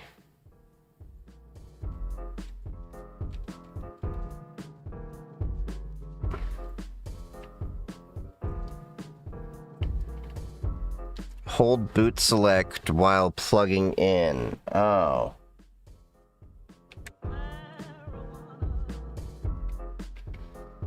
So let me see.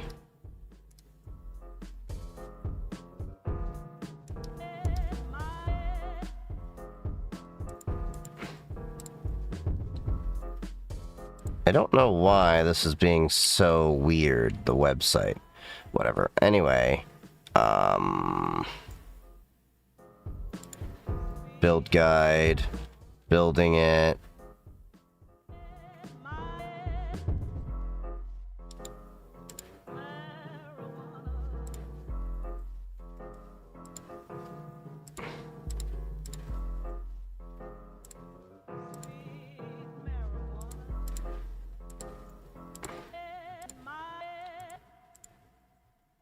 Okay. Let's see if there's anything on their website that helps us out. No, they made the Zippy badge last year. Oh, they were the guys behind it. That just leads to the GitHub here.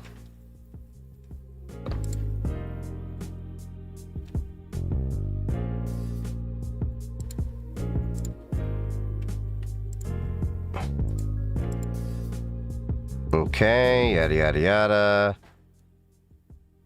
So how do I flash this? Hold boot select while plugging the badge in.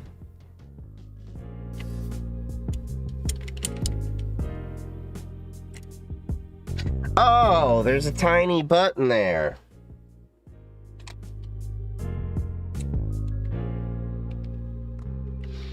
Okay, so I gotta hold in... Okay.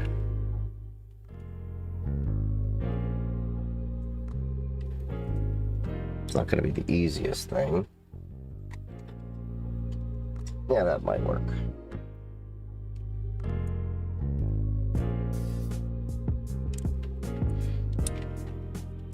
There we go. That should do what we need.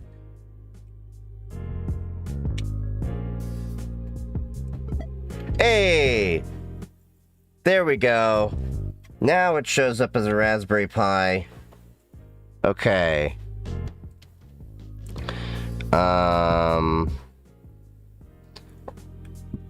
What was it we needed to do? Okay, go to software. Alright, programming flashing. Boot.py. Okay. Drag the CircuitPython UF2 on the drive. It reboots as CircuitPy.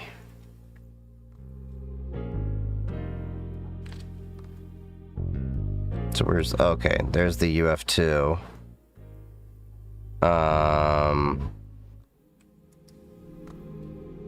There's several. Drag the CircuitPython UF2 to the drive, and... remap keys... Oh, I'm just gonna have to learn about this a little bit more. But, yeah, okay. At the first boot, Pi will present a student, but both HID and storage. Oh, okay, so I have to...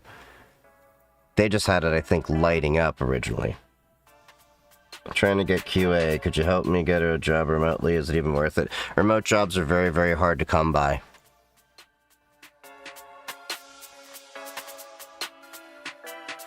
Place in lib folder on CircuitPy.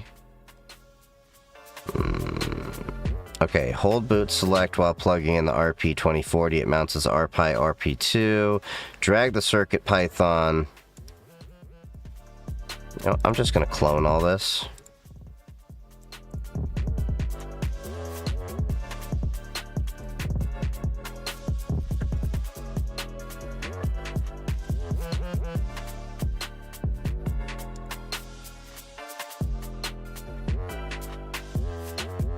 That just makes life easier. Okay. Now we can go to...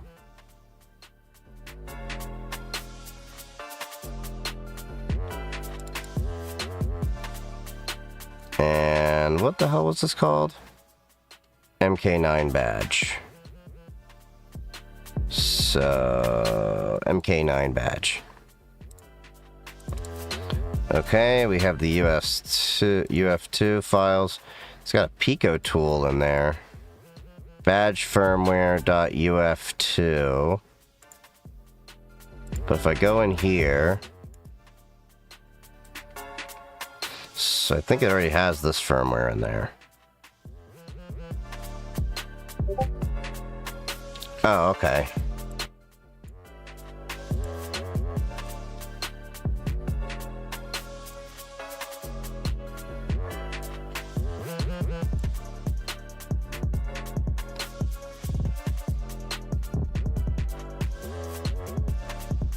Alright, it's copying in. You think it will take a lot of pen tester jobs? What? I don't catch up what you're saying. You still recommend Pop! OS for gaming, for someone with some basic knowledge on Linux? I mean, it's having its little ups and downs because of, just the nature of, words. The desktop environment, but I think it is still worthwhile to at least look at.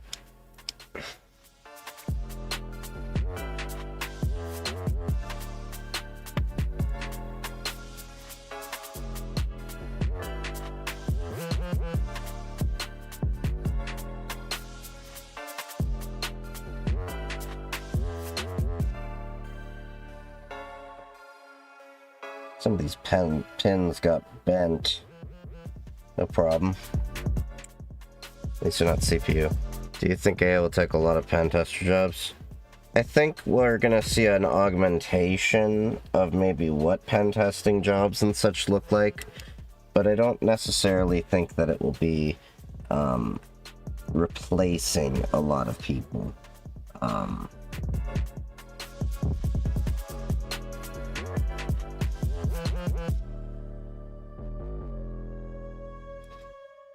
Now, in the short term, you definitely have a lot of people who are overhyping a lot of what AI is capable of doing, and there is going to be a reckoning around that side of things. But, yeah.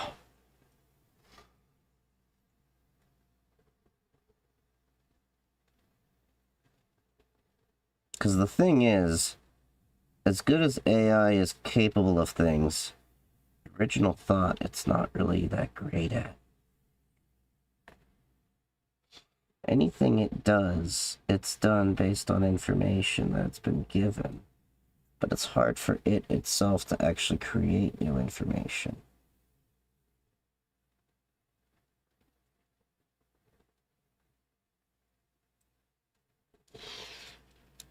People saying AI is able to penetrate now. Oh yeah, it's able to, but here's the thing. You still have to guide AI a lot, and that's the thing people keep forgetting a lot. I mean, if you don't guard the AI from doing things, it's gonna do stupid things.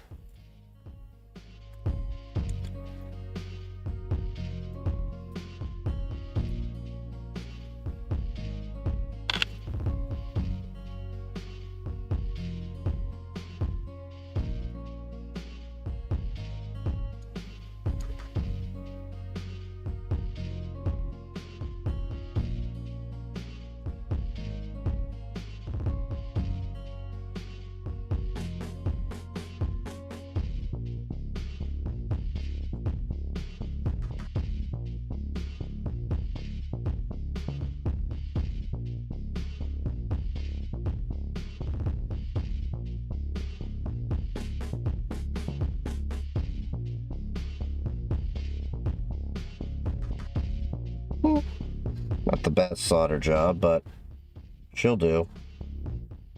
I'll get around to fixing the rest of this later.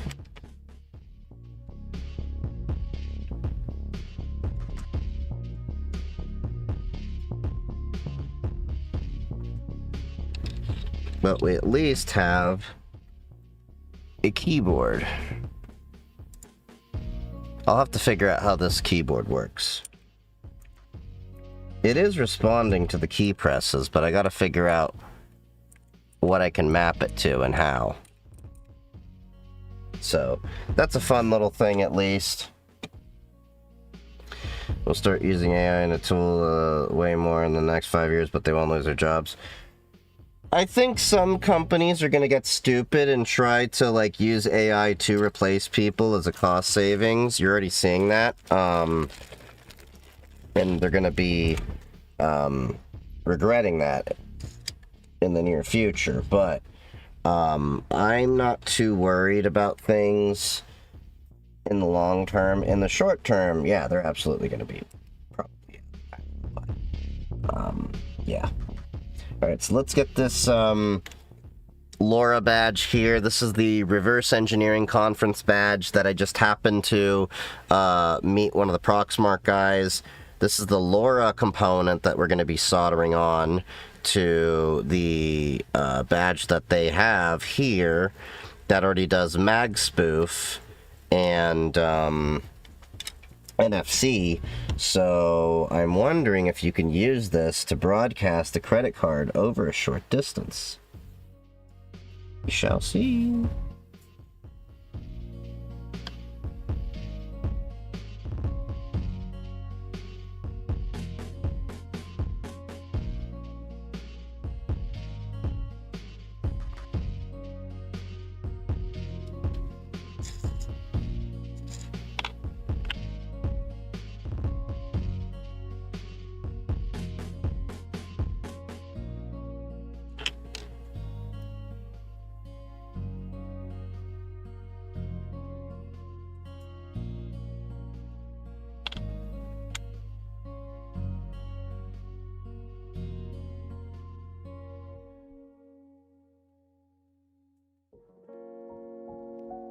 I'm just learning about cybersecurity now and I was scared. Yeah, a lot of people are just getting stupid with AI. I'm not saying it won't be a useful tool. But I'm saying what a lot of people think it's capable of, they're overestimating. Maybe things change in, you know, many years later, but...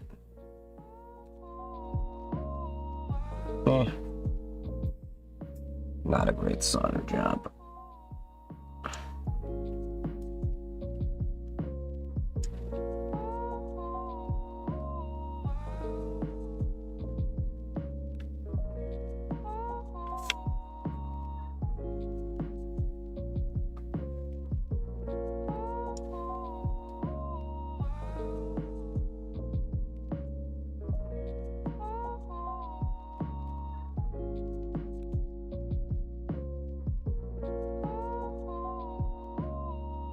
Oh, I just have to apply a little bit more heat was all. Because it's a bit more metal than the last thing, so I didn't have to let it soak heat a little bit longer.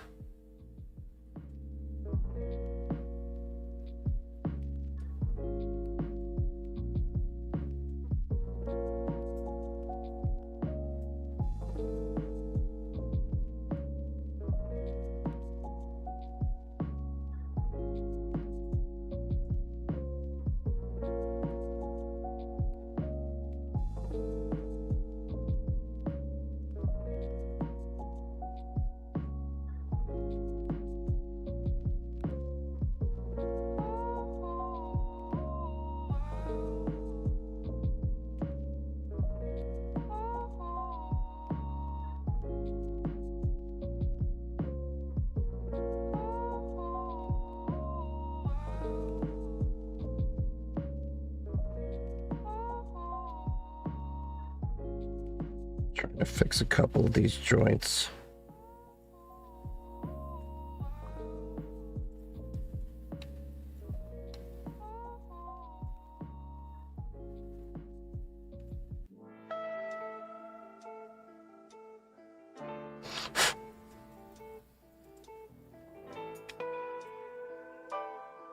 All right.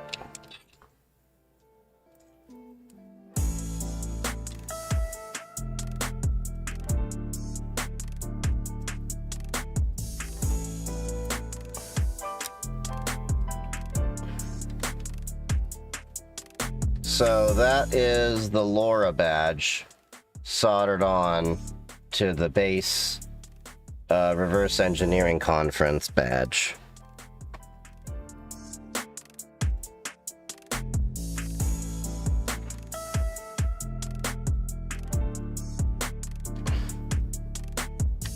So I'm curious now.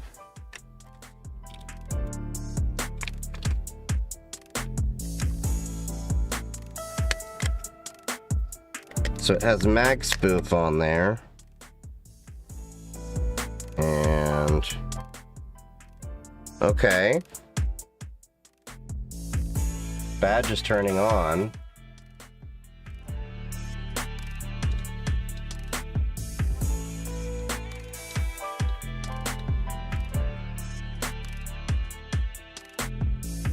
With Love from Mexico by Electronic Cats.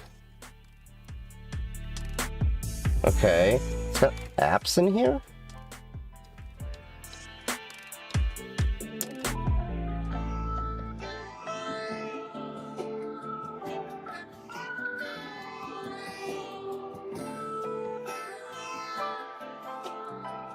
Ooh! You turn it on, the blinkies went on. Okay. Ooh! There's blinkies. You press the button, it does the blinky. Okay, that's the LoRa badge there. Looks like there's another header you can put up top. But it doesn't go into that. Interesting. Okay, so there's an NFC, detect tags. So it can do that. What's the mag spoof do? Emulate. Emulating mag straight. I can copy credit cards! Ah! Yo, I stumbled on a skimmer. Of course, this is not, you know, going to be used illegally. That's just kind of fun. Am I reading the TikTok chat? Yeah, I am. I've just been soldering my little things. But yeah, so this is NFC in there. And...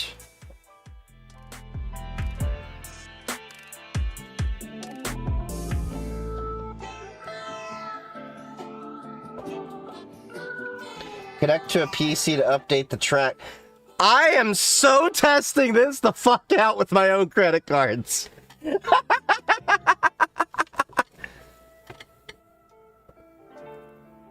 Not on stream, though.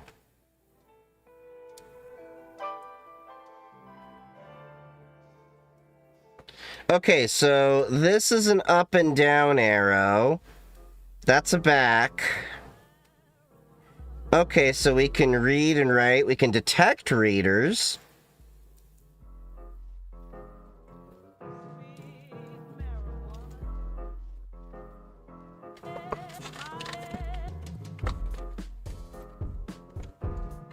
Do you think now with flux of AI, user degree will might help people stand out? No. Degrees really haven't mattered all that much in the long term. I hate to say it that way. Because the honest truth is,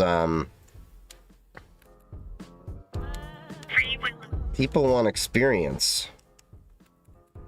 Alright, let's see. Wireless, NFC,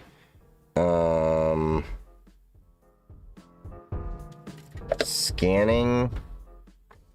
Let me see.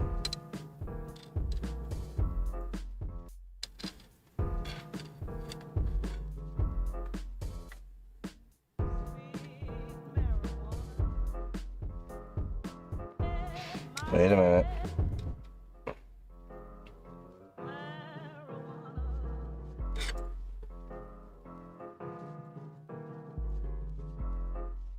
Okay, so the NFC is back there.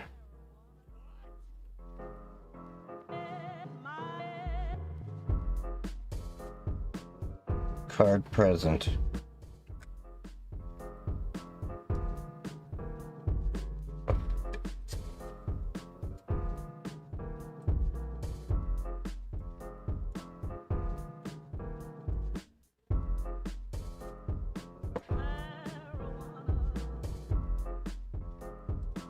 Yeah, I'm definitely gonna have to play with this. Alright. That's neat. Okay. I'll have to play with that some more. That is so cool. So, I stumbled across a card skimmer.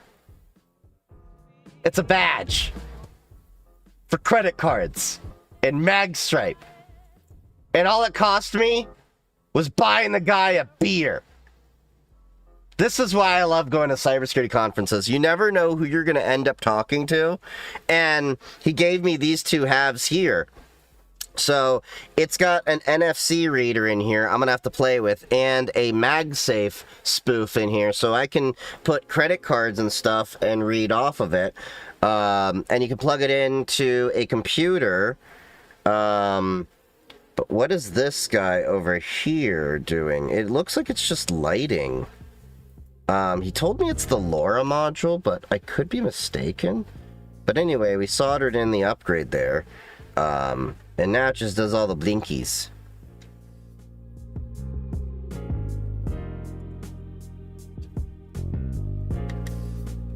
Ooh! The buttons do different blinkies.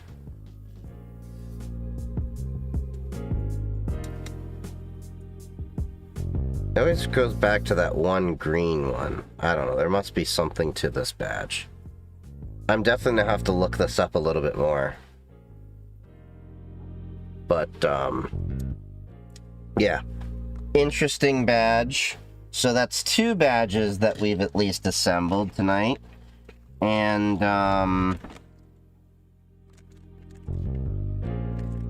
there's that.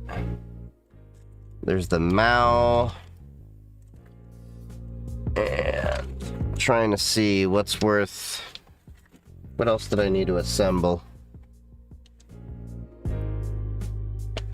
There's the Florida Man badge. Oh, right. If I recall, we needed to take a couple of screws off here, and I thought I saw the screw kit. Could have sworn I put that aside. And then we have to test out this Imirock fingerprint guy. I have to look into that, see what that's about. If that looked interesting. They sent it to me for a review, and honestly, I don't remember what it is, but I will tell you that if I said come on and send it, it probably was worth something. Okay. Maybe I'll just suck it up and get the screw that they have in there right now. I could have sworn I saw that kit somewhere. And let me turn this guy off at least.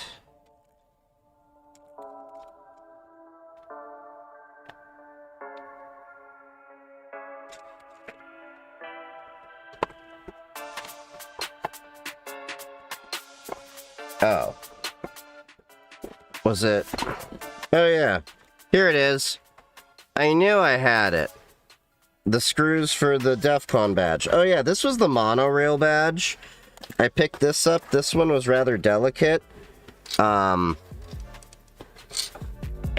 So let me see if I remember where this went properly. The high roller SAO. The sphere went here. And the speaker went there. There is a lanyard that just fell down. And this is the monorail badge with the high roller con. So like everything's a badge. And the lights, you know, move with it if you do that. It's a pretty delicate badge, so I didn't wear this out, of course. But it's got 3 different SAOs there. And... oh.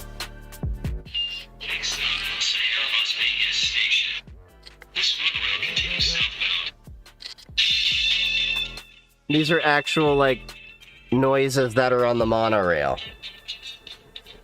So, down here you have MGM, the Horseshoe, Paris. You have the Flamingo, Caesar's Palace, Harrah's the Link, the LVCC building, Westgate, and Sahara. Basically everywhere the monorail goes when you're at DEFCON. Yeah, so this is the monorail badge. It's a fun little badge. That's really all it does, is it just makes noise. So, it is a fun badge, do not get me wrong, but it is a very delicate badge, so I am not really ever planning to wear that. And I could have sworn that I had the lanyard for it somewhere here. That's a flash drive. It's around here somewhere. Anyway. So, let me at least get this guy in a bag or something. Because you are definitely coming with me on some fun adventures. A spoofing we will go, a spoofing we will go. Hi-ho the Mario, a spoofing we will go. Ethically, only doing it on my own shit, to be clear. Alright, so... to release this guy... what kind of screw is that? It's not a Phillips. It's a tiny-ass hex.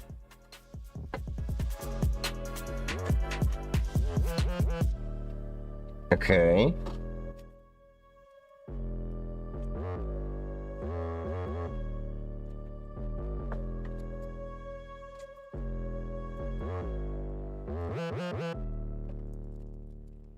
Oh, that's the DEFCON SAO adapter.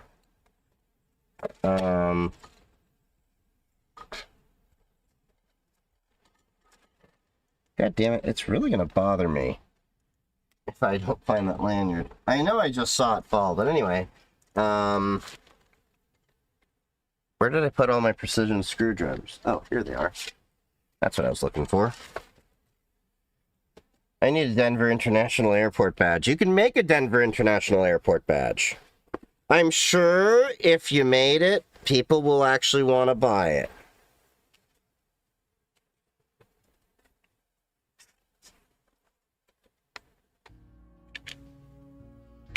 Wow, that's a really interesting size.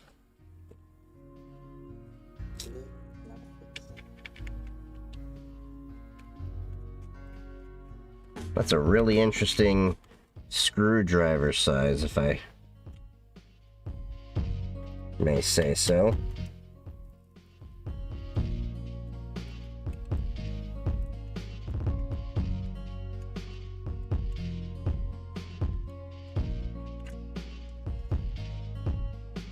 Alright, let's free this guy.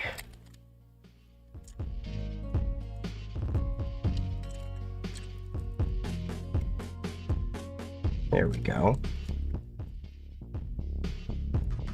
Alright, so this is the hardware module we were talking about.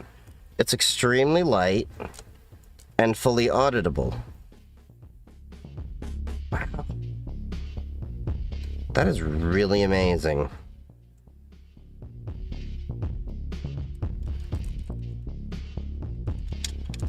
Anyway.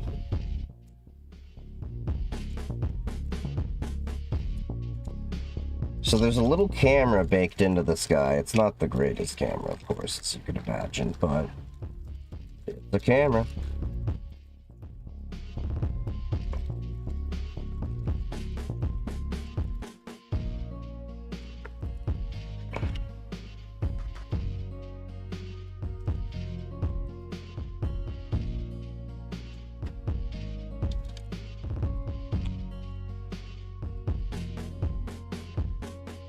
Oh, God damn it. It's like, there's two washers in here, and I'm like, I only see one, and it's like stuck in the corner that's like taped up.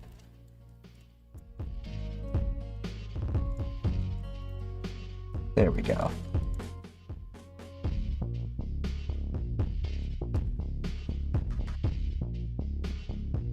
Are these star bits?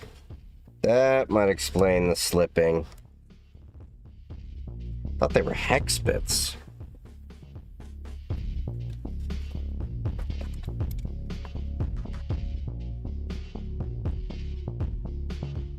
Yeah, these are star bits. Alright, alright. He's on 2 streams at the same time. Yeah. I have, well, 3 actually. 4 actually. TikTok, Twitch, Kick, YouTube.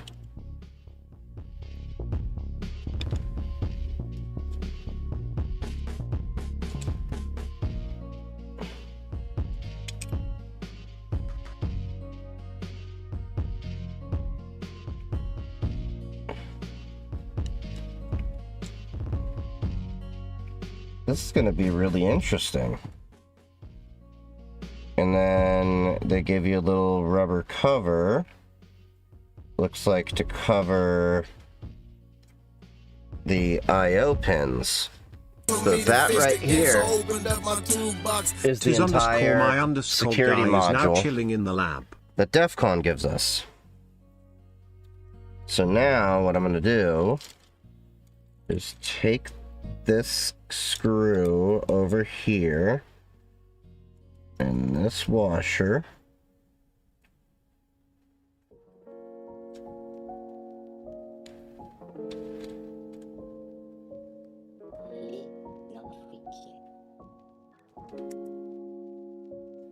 There are 2 washers in here. Interesting.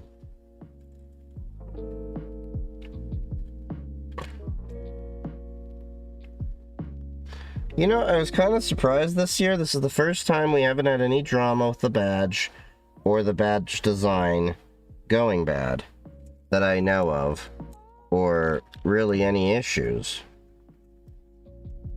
Like, there's always an issue every year with the DEFCON badge. Last year, the rings kept exploding. Basically, the assembly that they were doing for it was not that secured, and a zip tie village was basically born. Oh, interesting. So the board itself exposed... Oh, well, there was some drama about the surface mount capacitors getting knocked off, but it's not essential to this after the con. But this interfaces with these, and that's how it was getting its power. But it was a standalone unit. Interesting. Okay, cool, cool.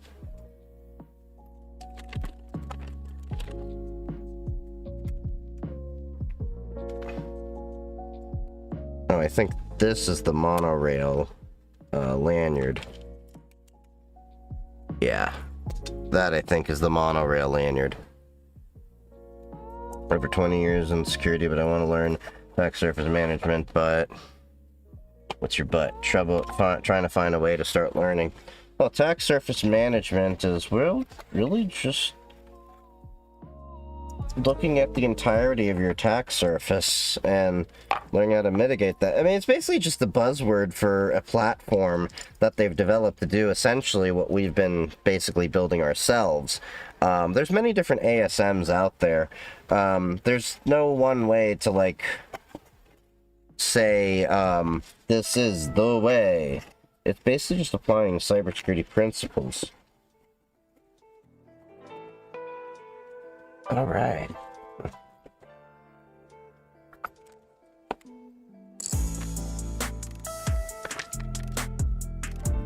Now,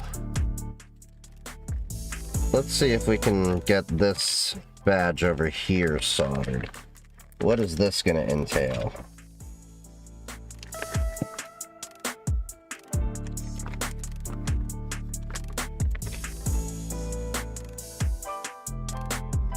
Okay, an SMA connector, a rotary dial,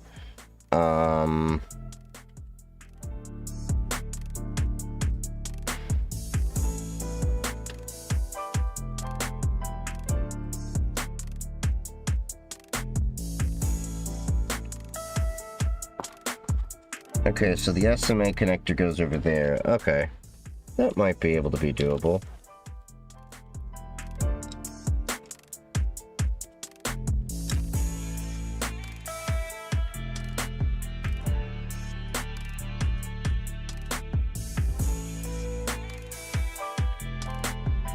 Okay, so it only really can go in one way.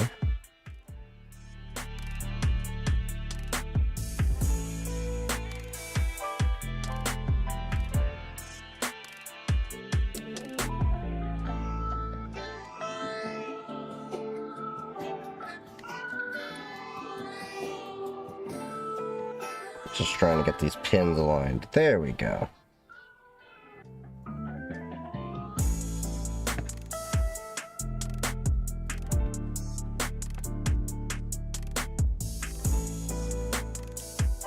Okay, so that's the encoder over there.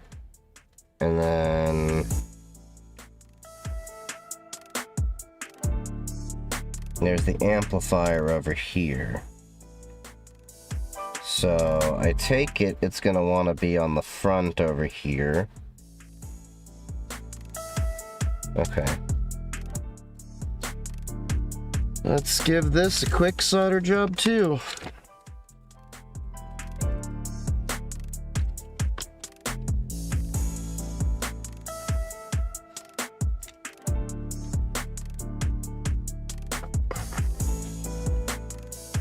Alright, let's put that star screwdriver away before I forget.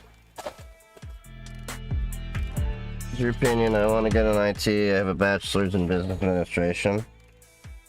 I mean, yeah, I mean, you can do that. I mean, a bachelor's in business administration might help you get more into management than anything, but, I mean, it can't hurt.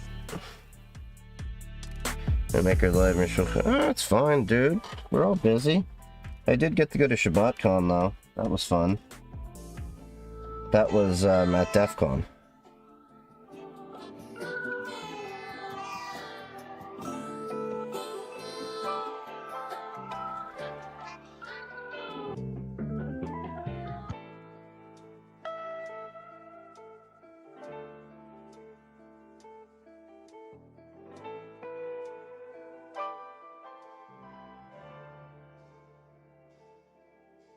All right. Now we're cooking with gas.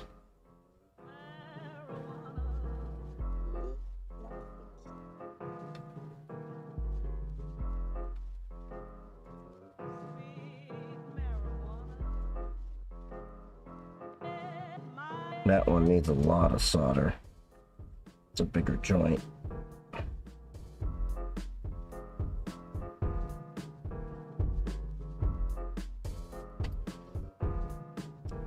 Shabbat. Well, there's a few, it's some Chabadniks that put it on, but they had a Sefer, editorial and everything. Nice service. So at least I could, do my prayers on Saturday morning and then get right back to the con, do my thing.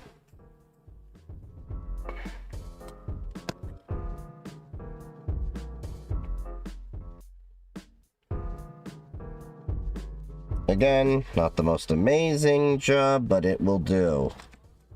Alright, so now... Alright, I gotta figure out... These SMA connectors always annoy the shit out of me to solder them. I did it for the airplane badge, and they put the cap a little bit too close.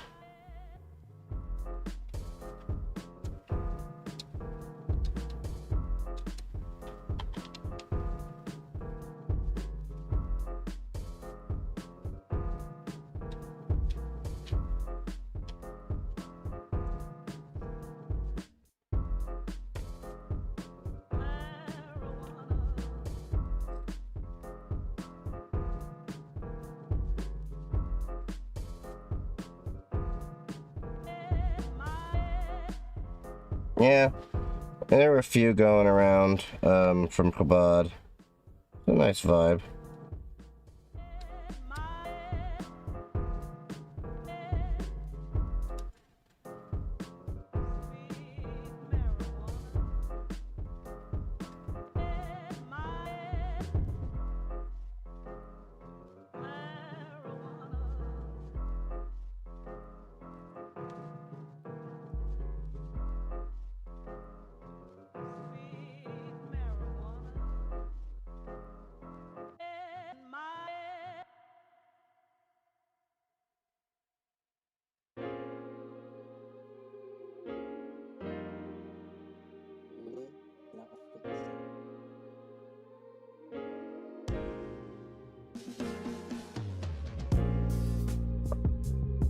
Okay, now we finally got that first connection in.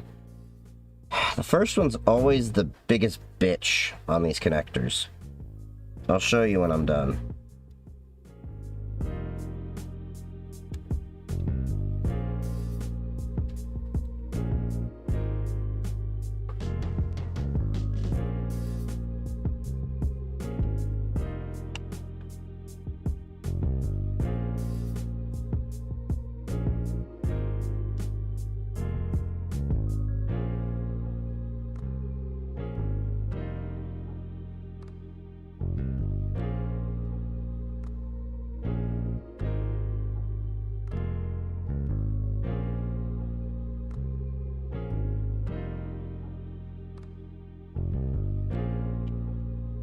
Alright.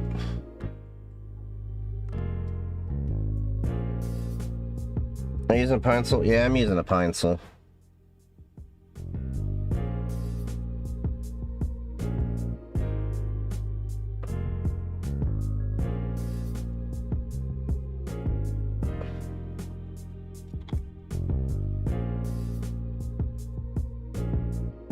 now I'm trying to clean a fuck up that I did.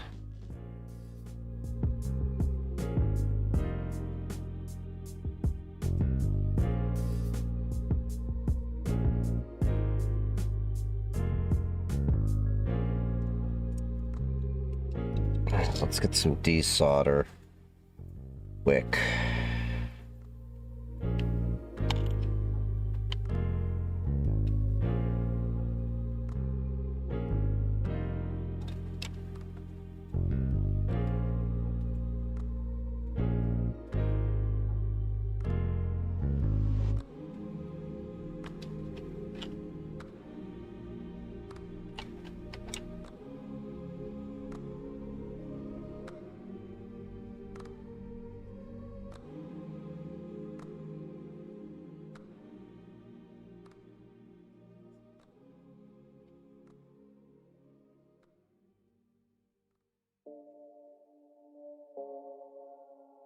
There we go.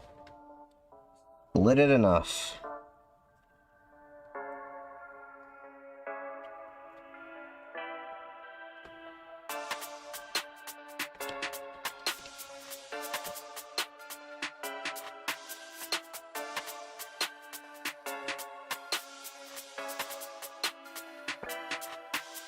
It's not the cleanest solder job, but it'll do.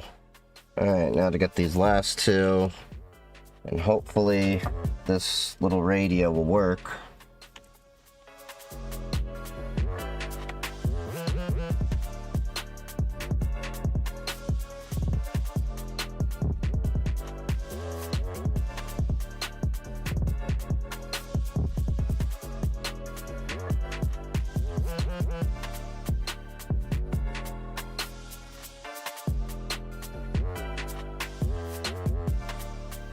Alright, one last solder joint.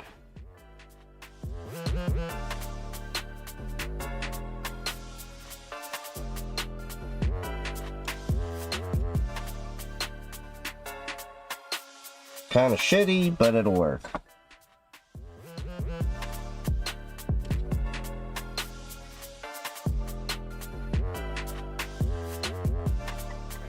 Alright, that is the HF SDR badge. Kind of a shitty job on the SMA connector. Come on, focus. Had to do the 3 at the top and the encoder at the bottom. The encoder looks alright, but the SMA connector, because of the amount of heat I had to put on it, not the greatest.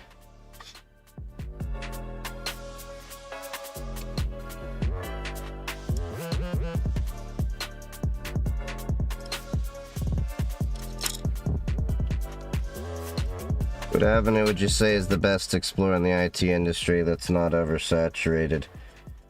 There's a lot of different areas, to be honest. It's kind of hard to tell you what to focus in on, because also the thing that you may think is the most needed may actually be the thing that drives you nuts.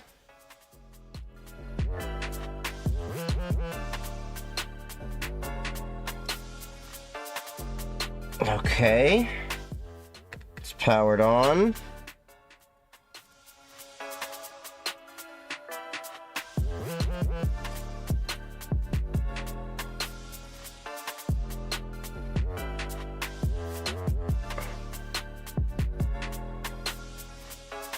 Ah, the encoder's working.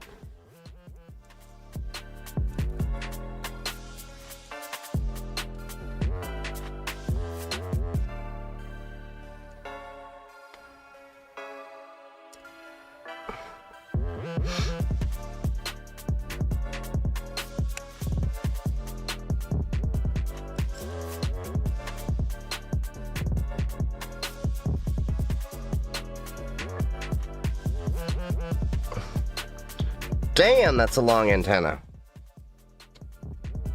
Okay, so this is a radio, and it is actually picking up. God, this is so freaking long for this.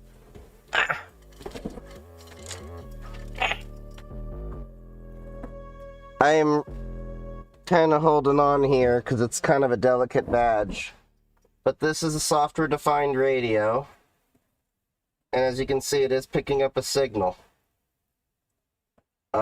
It's like a little artwork done, and then you can encode it by turning it. So that's the HF SDR badge here.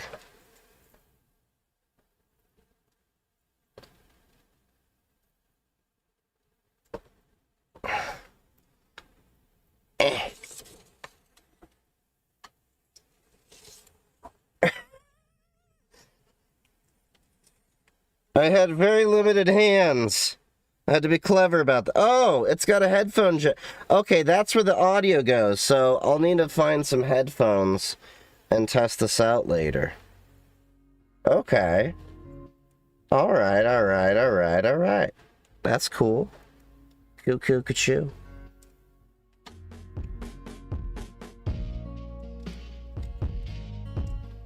It's still a very, very delicate badge. Like, it needs some tape or something to hold it against,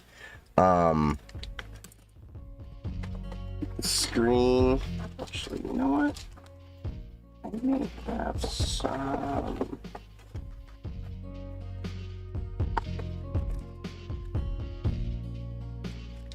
Oh, there's my magnetizer.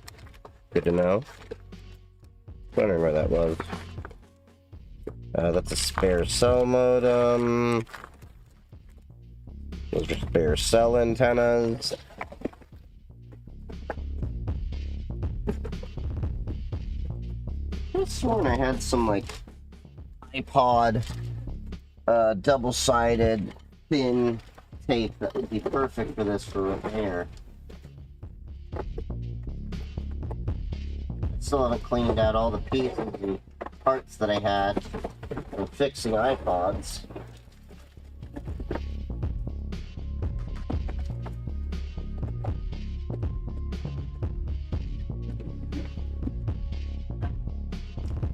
That'll do.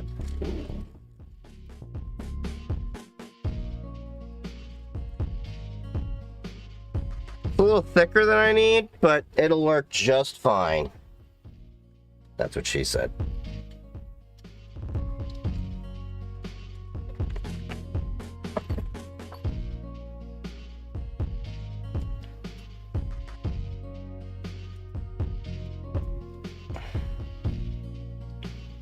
Ah, this isn't double-sided. This is just single-sided foam. That's not what I needed.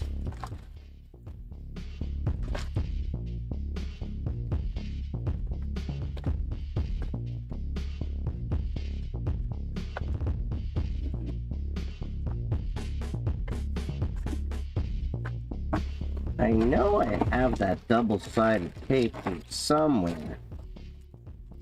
Found a couple of NVMEs that I had laying around.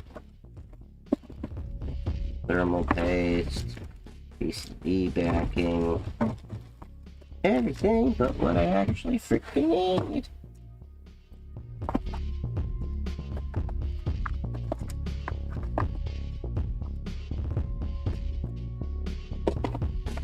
Oh, there's electrical tape. That's not the tape I need.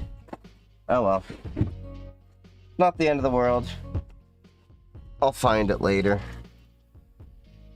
In the meantime, we can take this SDR over here, because this is completed. And I'm just going to disconnect that battery. Alright. And then we can put that in its own little bag. What is the most useful concept to understand about cybersecurity when starting? I always say networking. That's the one part a lot of people seem to just like gloss over. And it's one of the most important because your entire network, your entire job pretty much centers mostly around networking. Okay, so...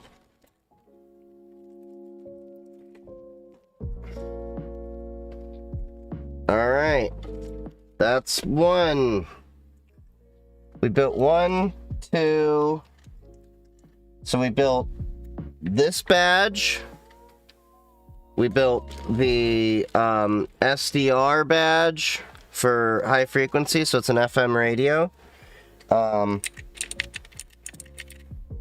gonna figure out this macro pad because I do honestly want to use it. That's part of the reason why I bought it.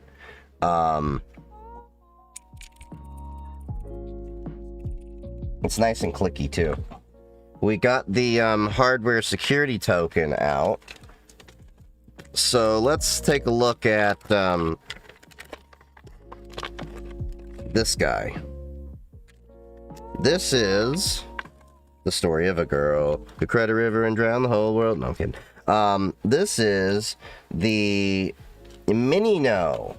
This is an ESP32 for Wi-Fi 6, Bluetooth Low Energy, UART Thread, and Zigbee. So it is capable of being a little menace. It's made by the same company that made my cat sniffer over here, which is for sub-gigahertz. I got that to help bridge some gaps in performance from a regular SDR. Is there information science a good foot in the door? It can be a foot in the door. Okay, there is an SD card slot in here. Interesting.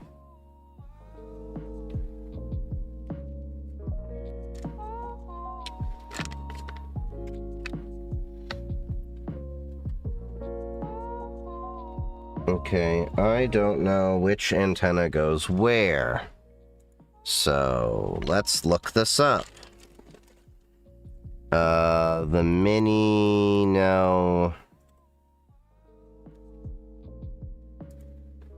And this is the DEFCON edition. The original edition doesn't look like this.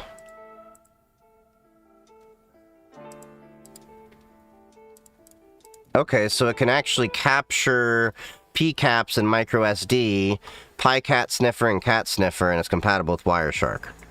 It's got GPS in here too. Nice. Oh, you can add mag spoof to a flipper and everything, but yeah, okay. Technical details.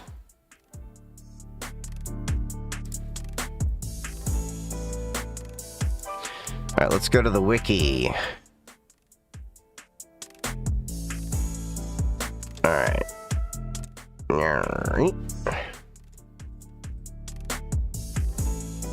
Okay, this is good for war driving with the GPS. That's why I got it. Oh, they don't have Wireshark integration yet. Interesting. But it can do Wi-Fi D-off, sniffing, war driving, DOS attack, SSID spamming.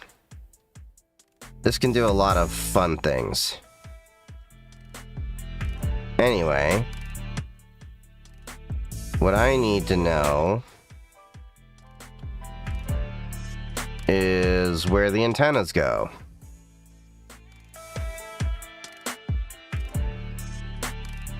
First steps, resetting Mini-No.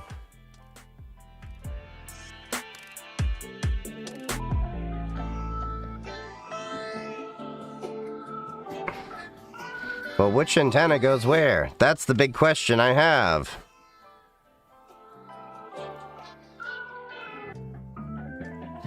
I want to say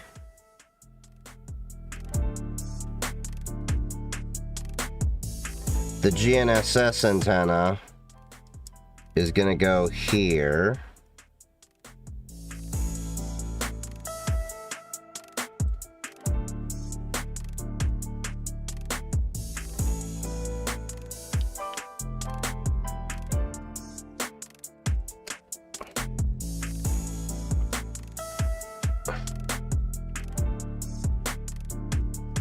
And then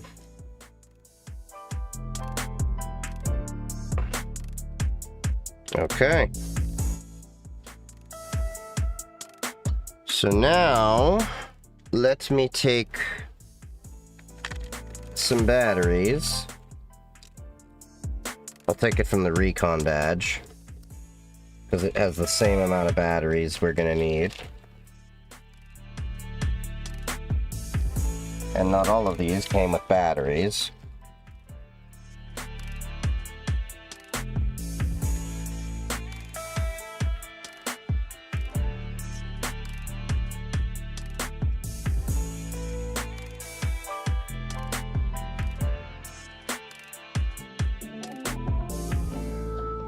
Kind of interesting that a lot of the devices decided to do 3 batteries or AAAs.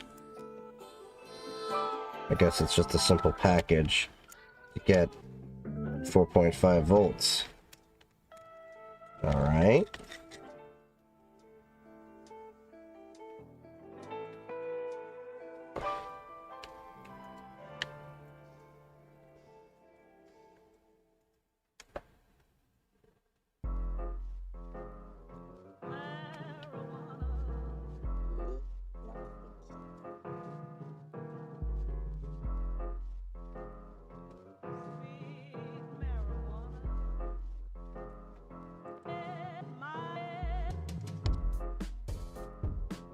Oh.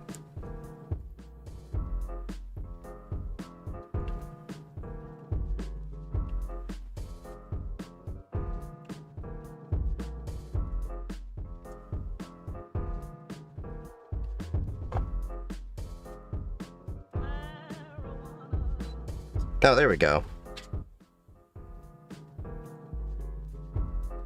Alright. Boot. Alright, there's a screen over here. Applications, Wi-Fi. We can do a... I'm in my home lab, so I'm gonna do this. We're gonna try to do a DOF.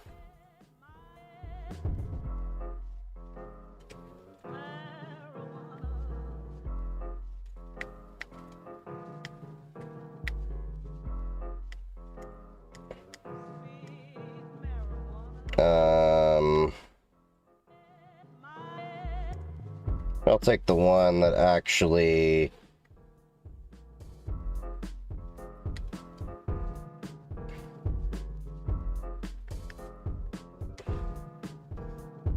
And now I'm de-authing my own, stuff.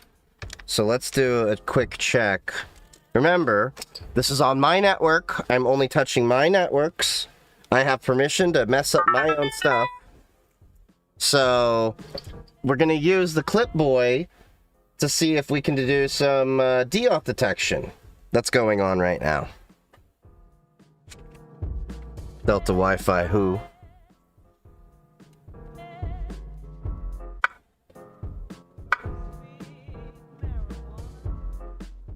Alright, let's see. What are we seeing?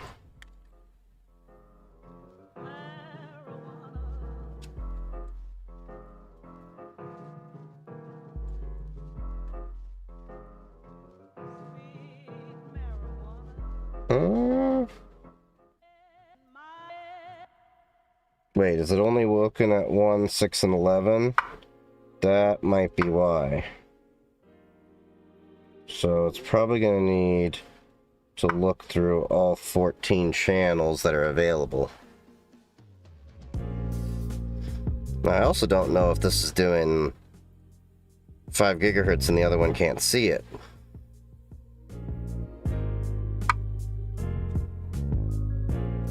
Yeah, I think it's actually attacking the 5 gigahertz network.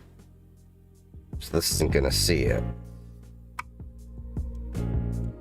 I'll have to look at the access point and see what the logs say later.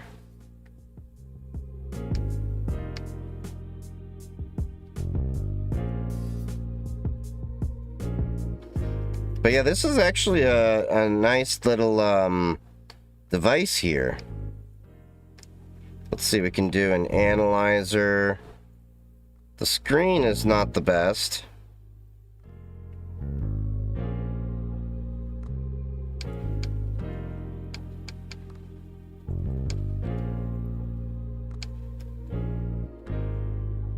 Okay, but yeah, that is a pretty capable device, to be completely honest. Now what I think I'm going to do is I might tuck these antennas here. And this one might be here. I need to think about that. I probably could do here. Yeah, we'll have to think about that. But yeah, this is a cute little attack device. Nobody's gonna really think about anything like this. But this can do evil access points and stuff like that too. It's a nice little... It's like $60. So this is the DEFCON 34 edition. They won't have this style again. You can get this, though, from Electronic Cats. They're a Mexican hardware hacker company. That's nice.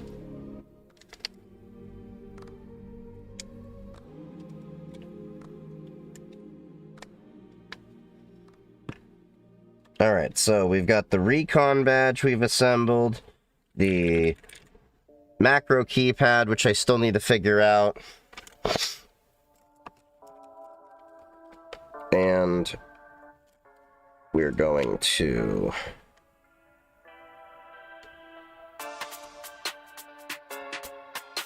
I'm just gonna pop these off until I have a more permanent solution for them. That's the only thing that's bugging me about this, is the antennas. Because those UFL connectors, or whatever the hell they are, not the best. But I am looking forward to this. If I remember, this is a half duplex transceiver. It's a very, very solid board. What I think I'm going to actually do is seal this in epoxy, if I can attempt to do so, to preserve it even longer, but it's got 4 buttons here. But my understanding is that is for, you know, signal analysis, but you can probably do a little bit more with it. Yeah. And then we got our Florida Man badge here. I don't know if y'all heard about the Florida Man party. The Florida Man party is epic. You have to have a Florida Man badge to get into the Florida Man party. And the badge, the entry, is actually the NFC. That matters more than anything. They were actually scanning us with flippers to make sure it was legit. But this is the Florida Man badge that we had to wear for the party. And that Florida Man party was lit. Seriously, I think the Florida Man party was my favorite party out of all the parties.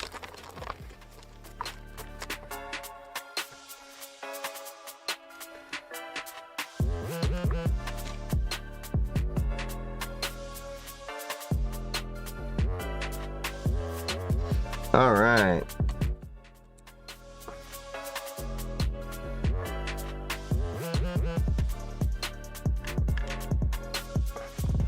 So I am definitely going to have to buy new tips, because the pencil tip is actually what I prefer normally working with this on.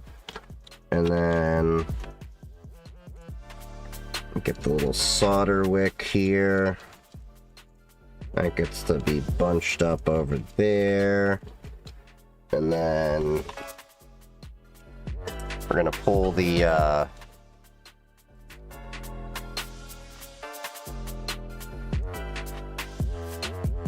don't know where the hell my TikTok live disappeared to for a second. I am or GRC. It depends on what you actually want to do. GRC tends to not be as technical. Tends to, not always. Things are changing in that aspect. They're expecting more people to be more technical in cybersecurity, because it used to be that, you know, there were a lot of morons that didn't know their ass from a hole in the ground when it came to cyber, and yeah, that's kind of changing now. They want you to actually understand a lot of the stuff technically, even if you're at like a bit more of a managerial level, but it's not quite to the level of where I would like it to be. Alright, and we still have a bunch more stuff we're gonna have to take care of post DEFCON. Okay, so we have our badge over here. We have our other badge over here. Badge over there. And next thing I want to do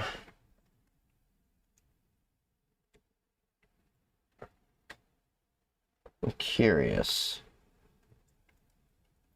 There's a white screen that shows up when you power this on.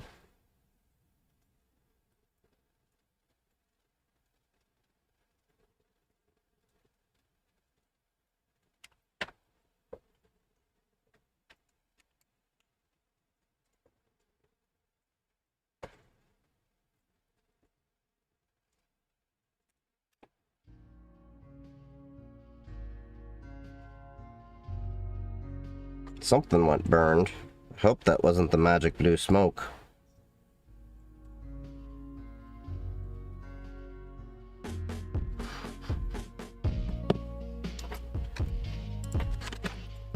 Alright.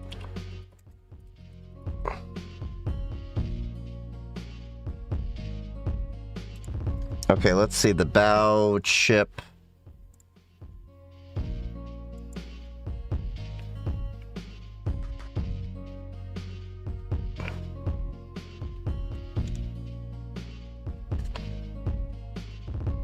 Alright, I need to find...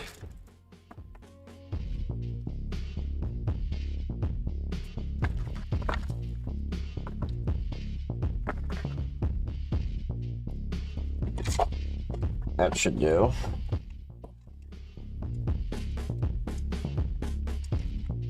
The hell? No, that's a USB-C to barrel jack.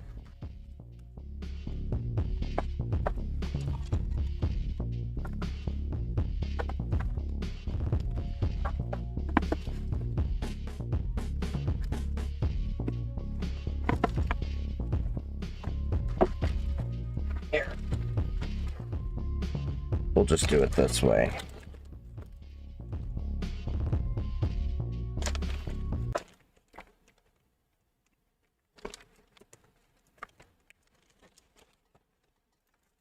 All right.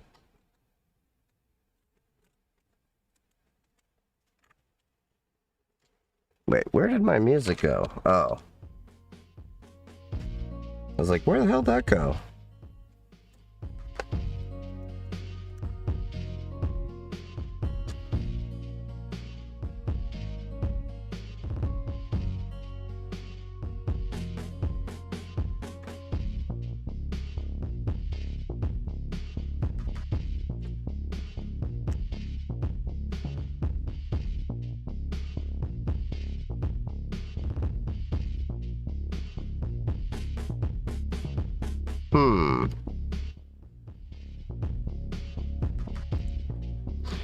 Curious how this works.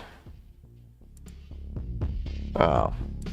Of course, the DC-34 doesn't work.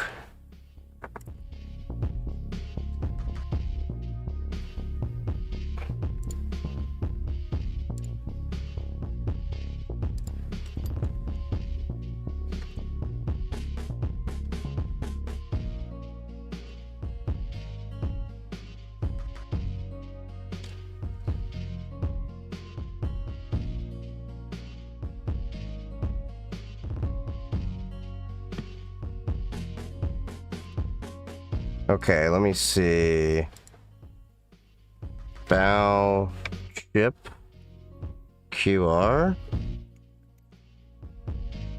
I really hope mine for some reason didn't get burned or something.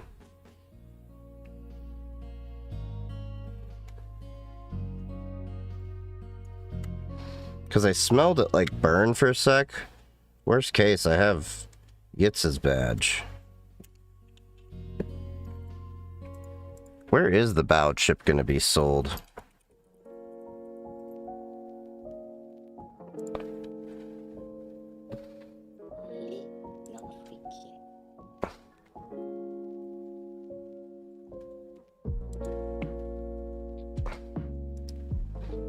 Alright, let's see.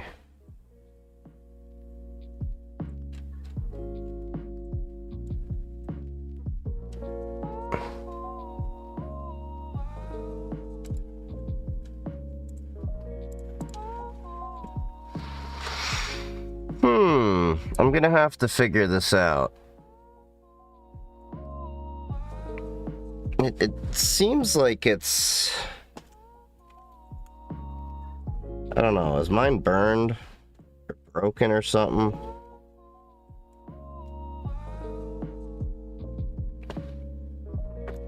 I'll have to figure that out. That's annoying.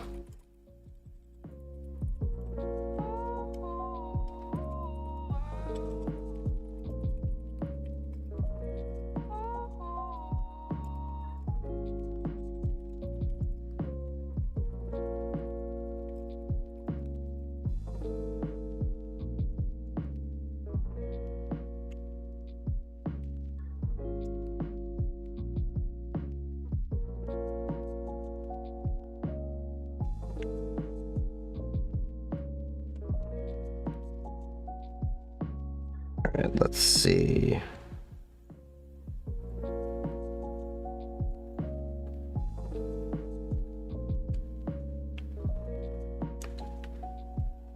No. It does feel just a tad warm, but don't know.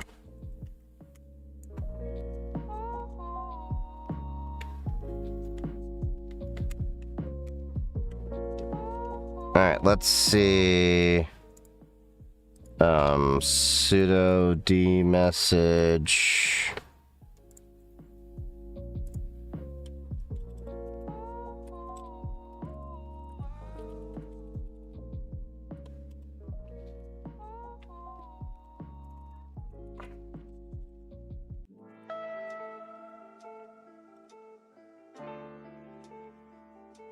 Device descriptor error. Attached removable disk. Okay. That's something different.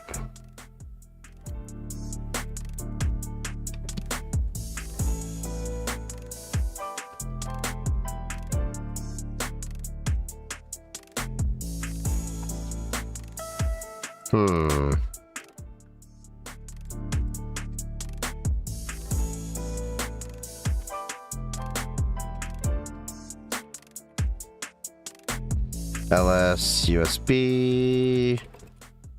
What's the ID for it? 1D50.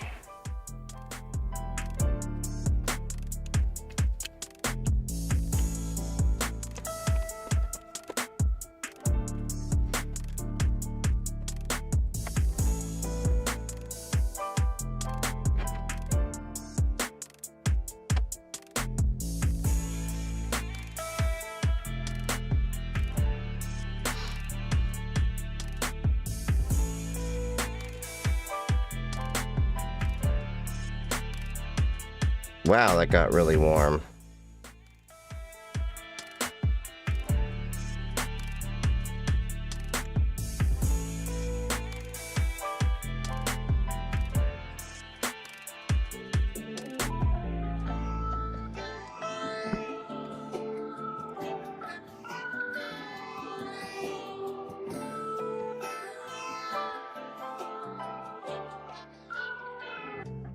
I think this one might actually be defective.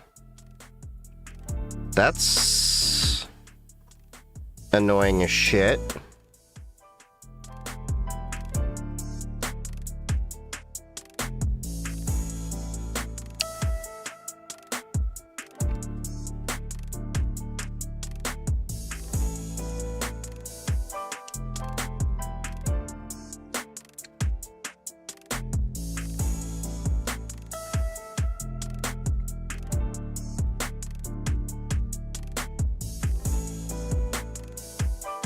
Yeah, I definitely did not like the smell that was coming off of that guy.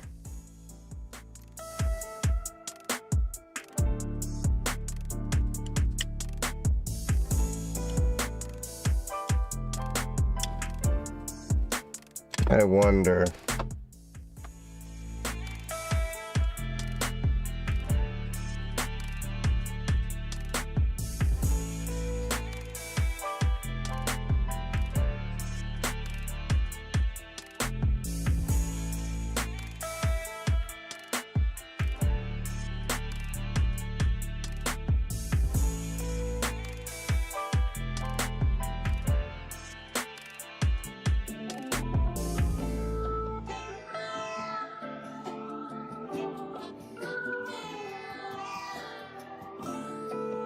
think the screen might be busted.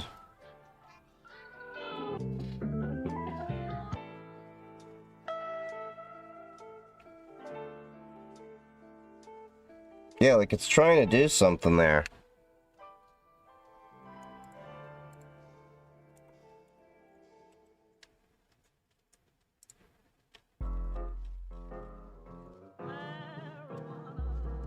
Oh, it's actually shooting errors.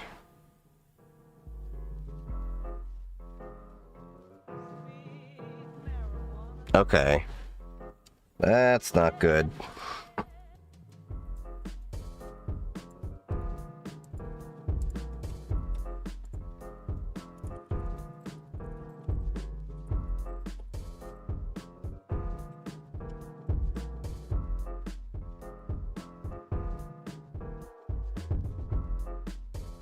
I may have to... Yeah. That's a bummer. Huh.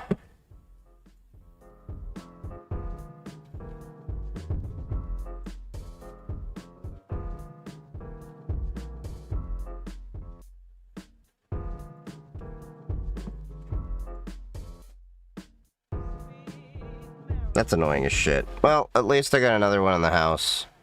And then... they're probably gonna have more DEFCON badges.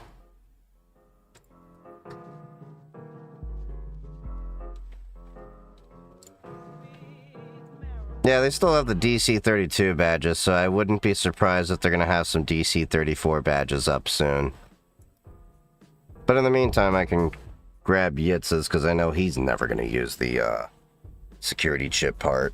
I think what happened was I accidentally bent one of the pins, and I may have caused an issue. Oh, joy!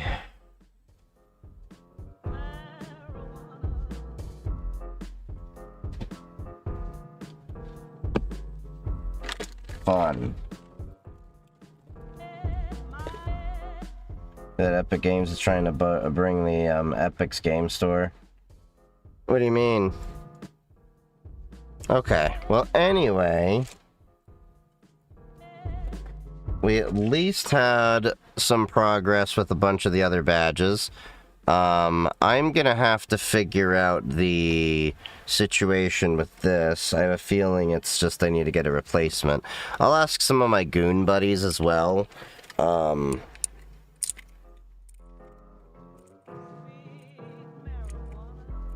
We'll figure it out. They're trying to bring the Epic Game Store to Linux. That'll be great to see. But I'll believe it when it actually happens, because they've been promising a lot, but I think they're realizing that people in general are just not happy with Windows.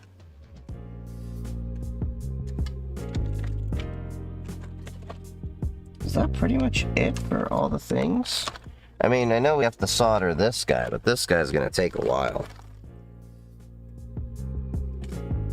It's got a lot of components in there. But the rest of my keyboard is broken. Yeah, that'll happen. But anyway, it is getting a little late, guys.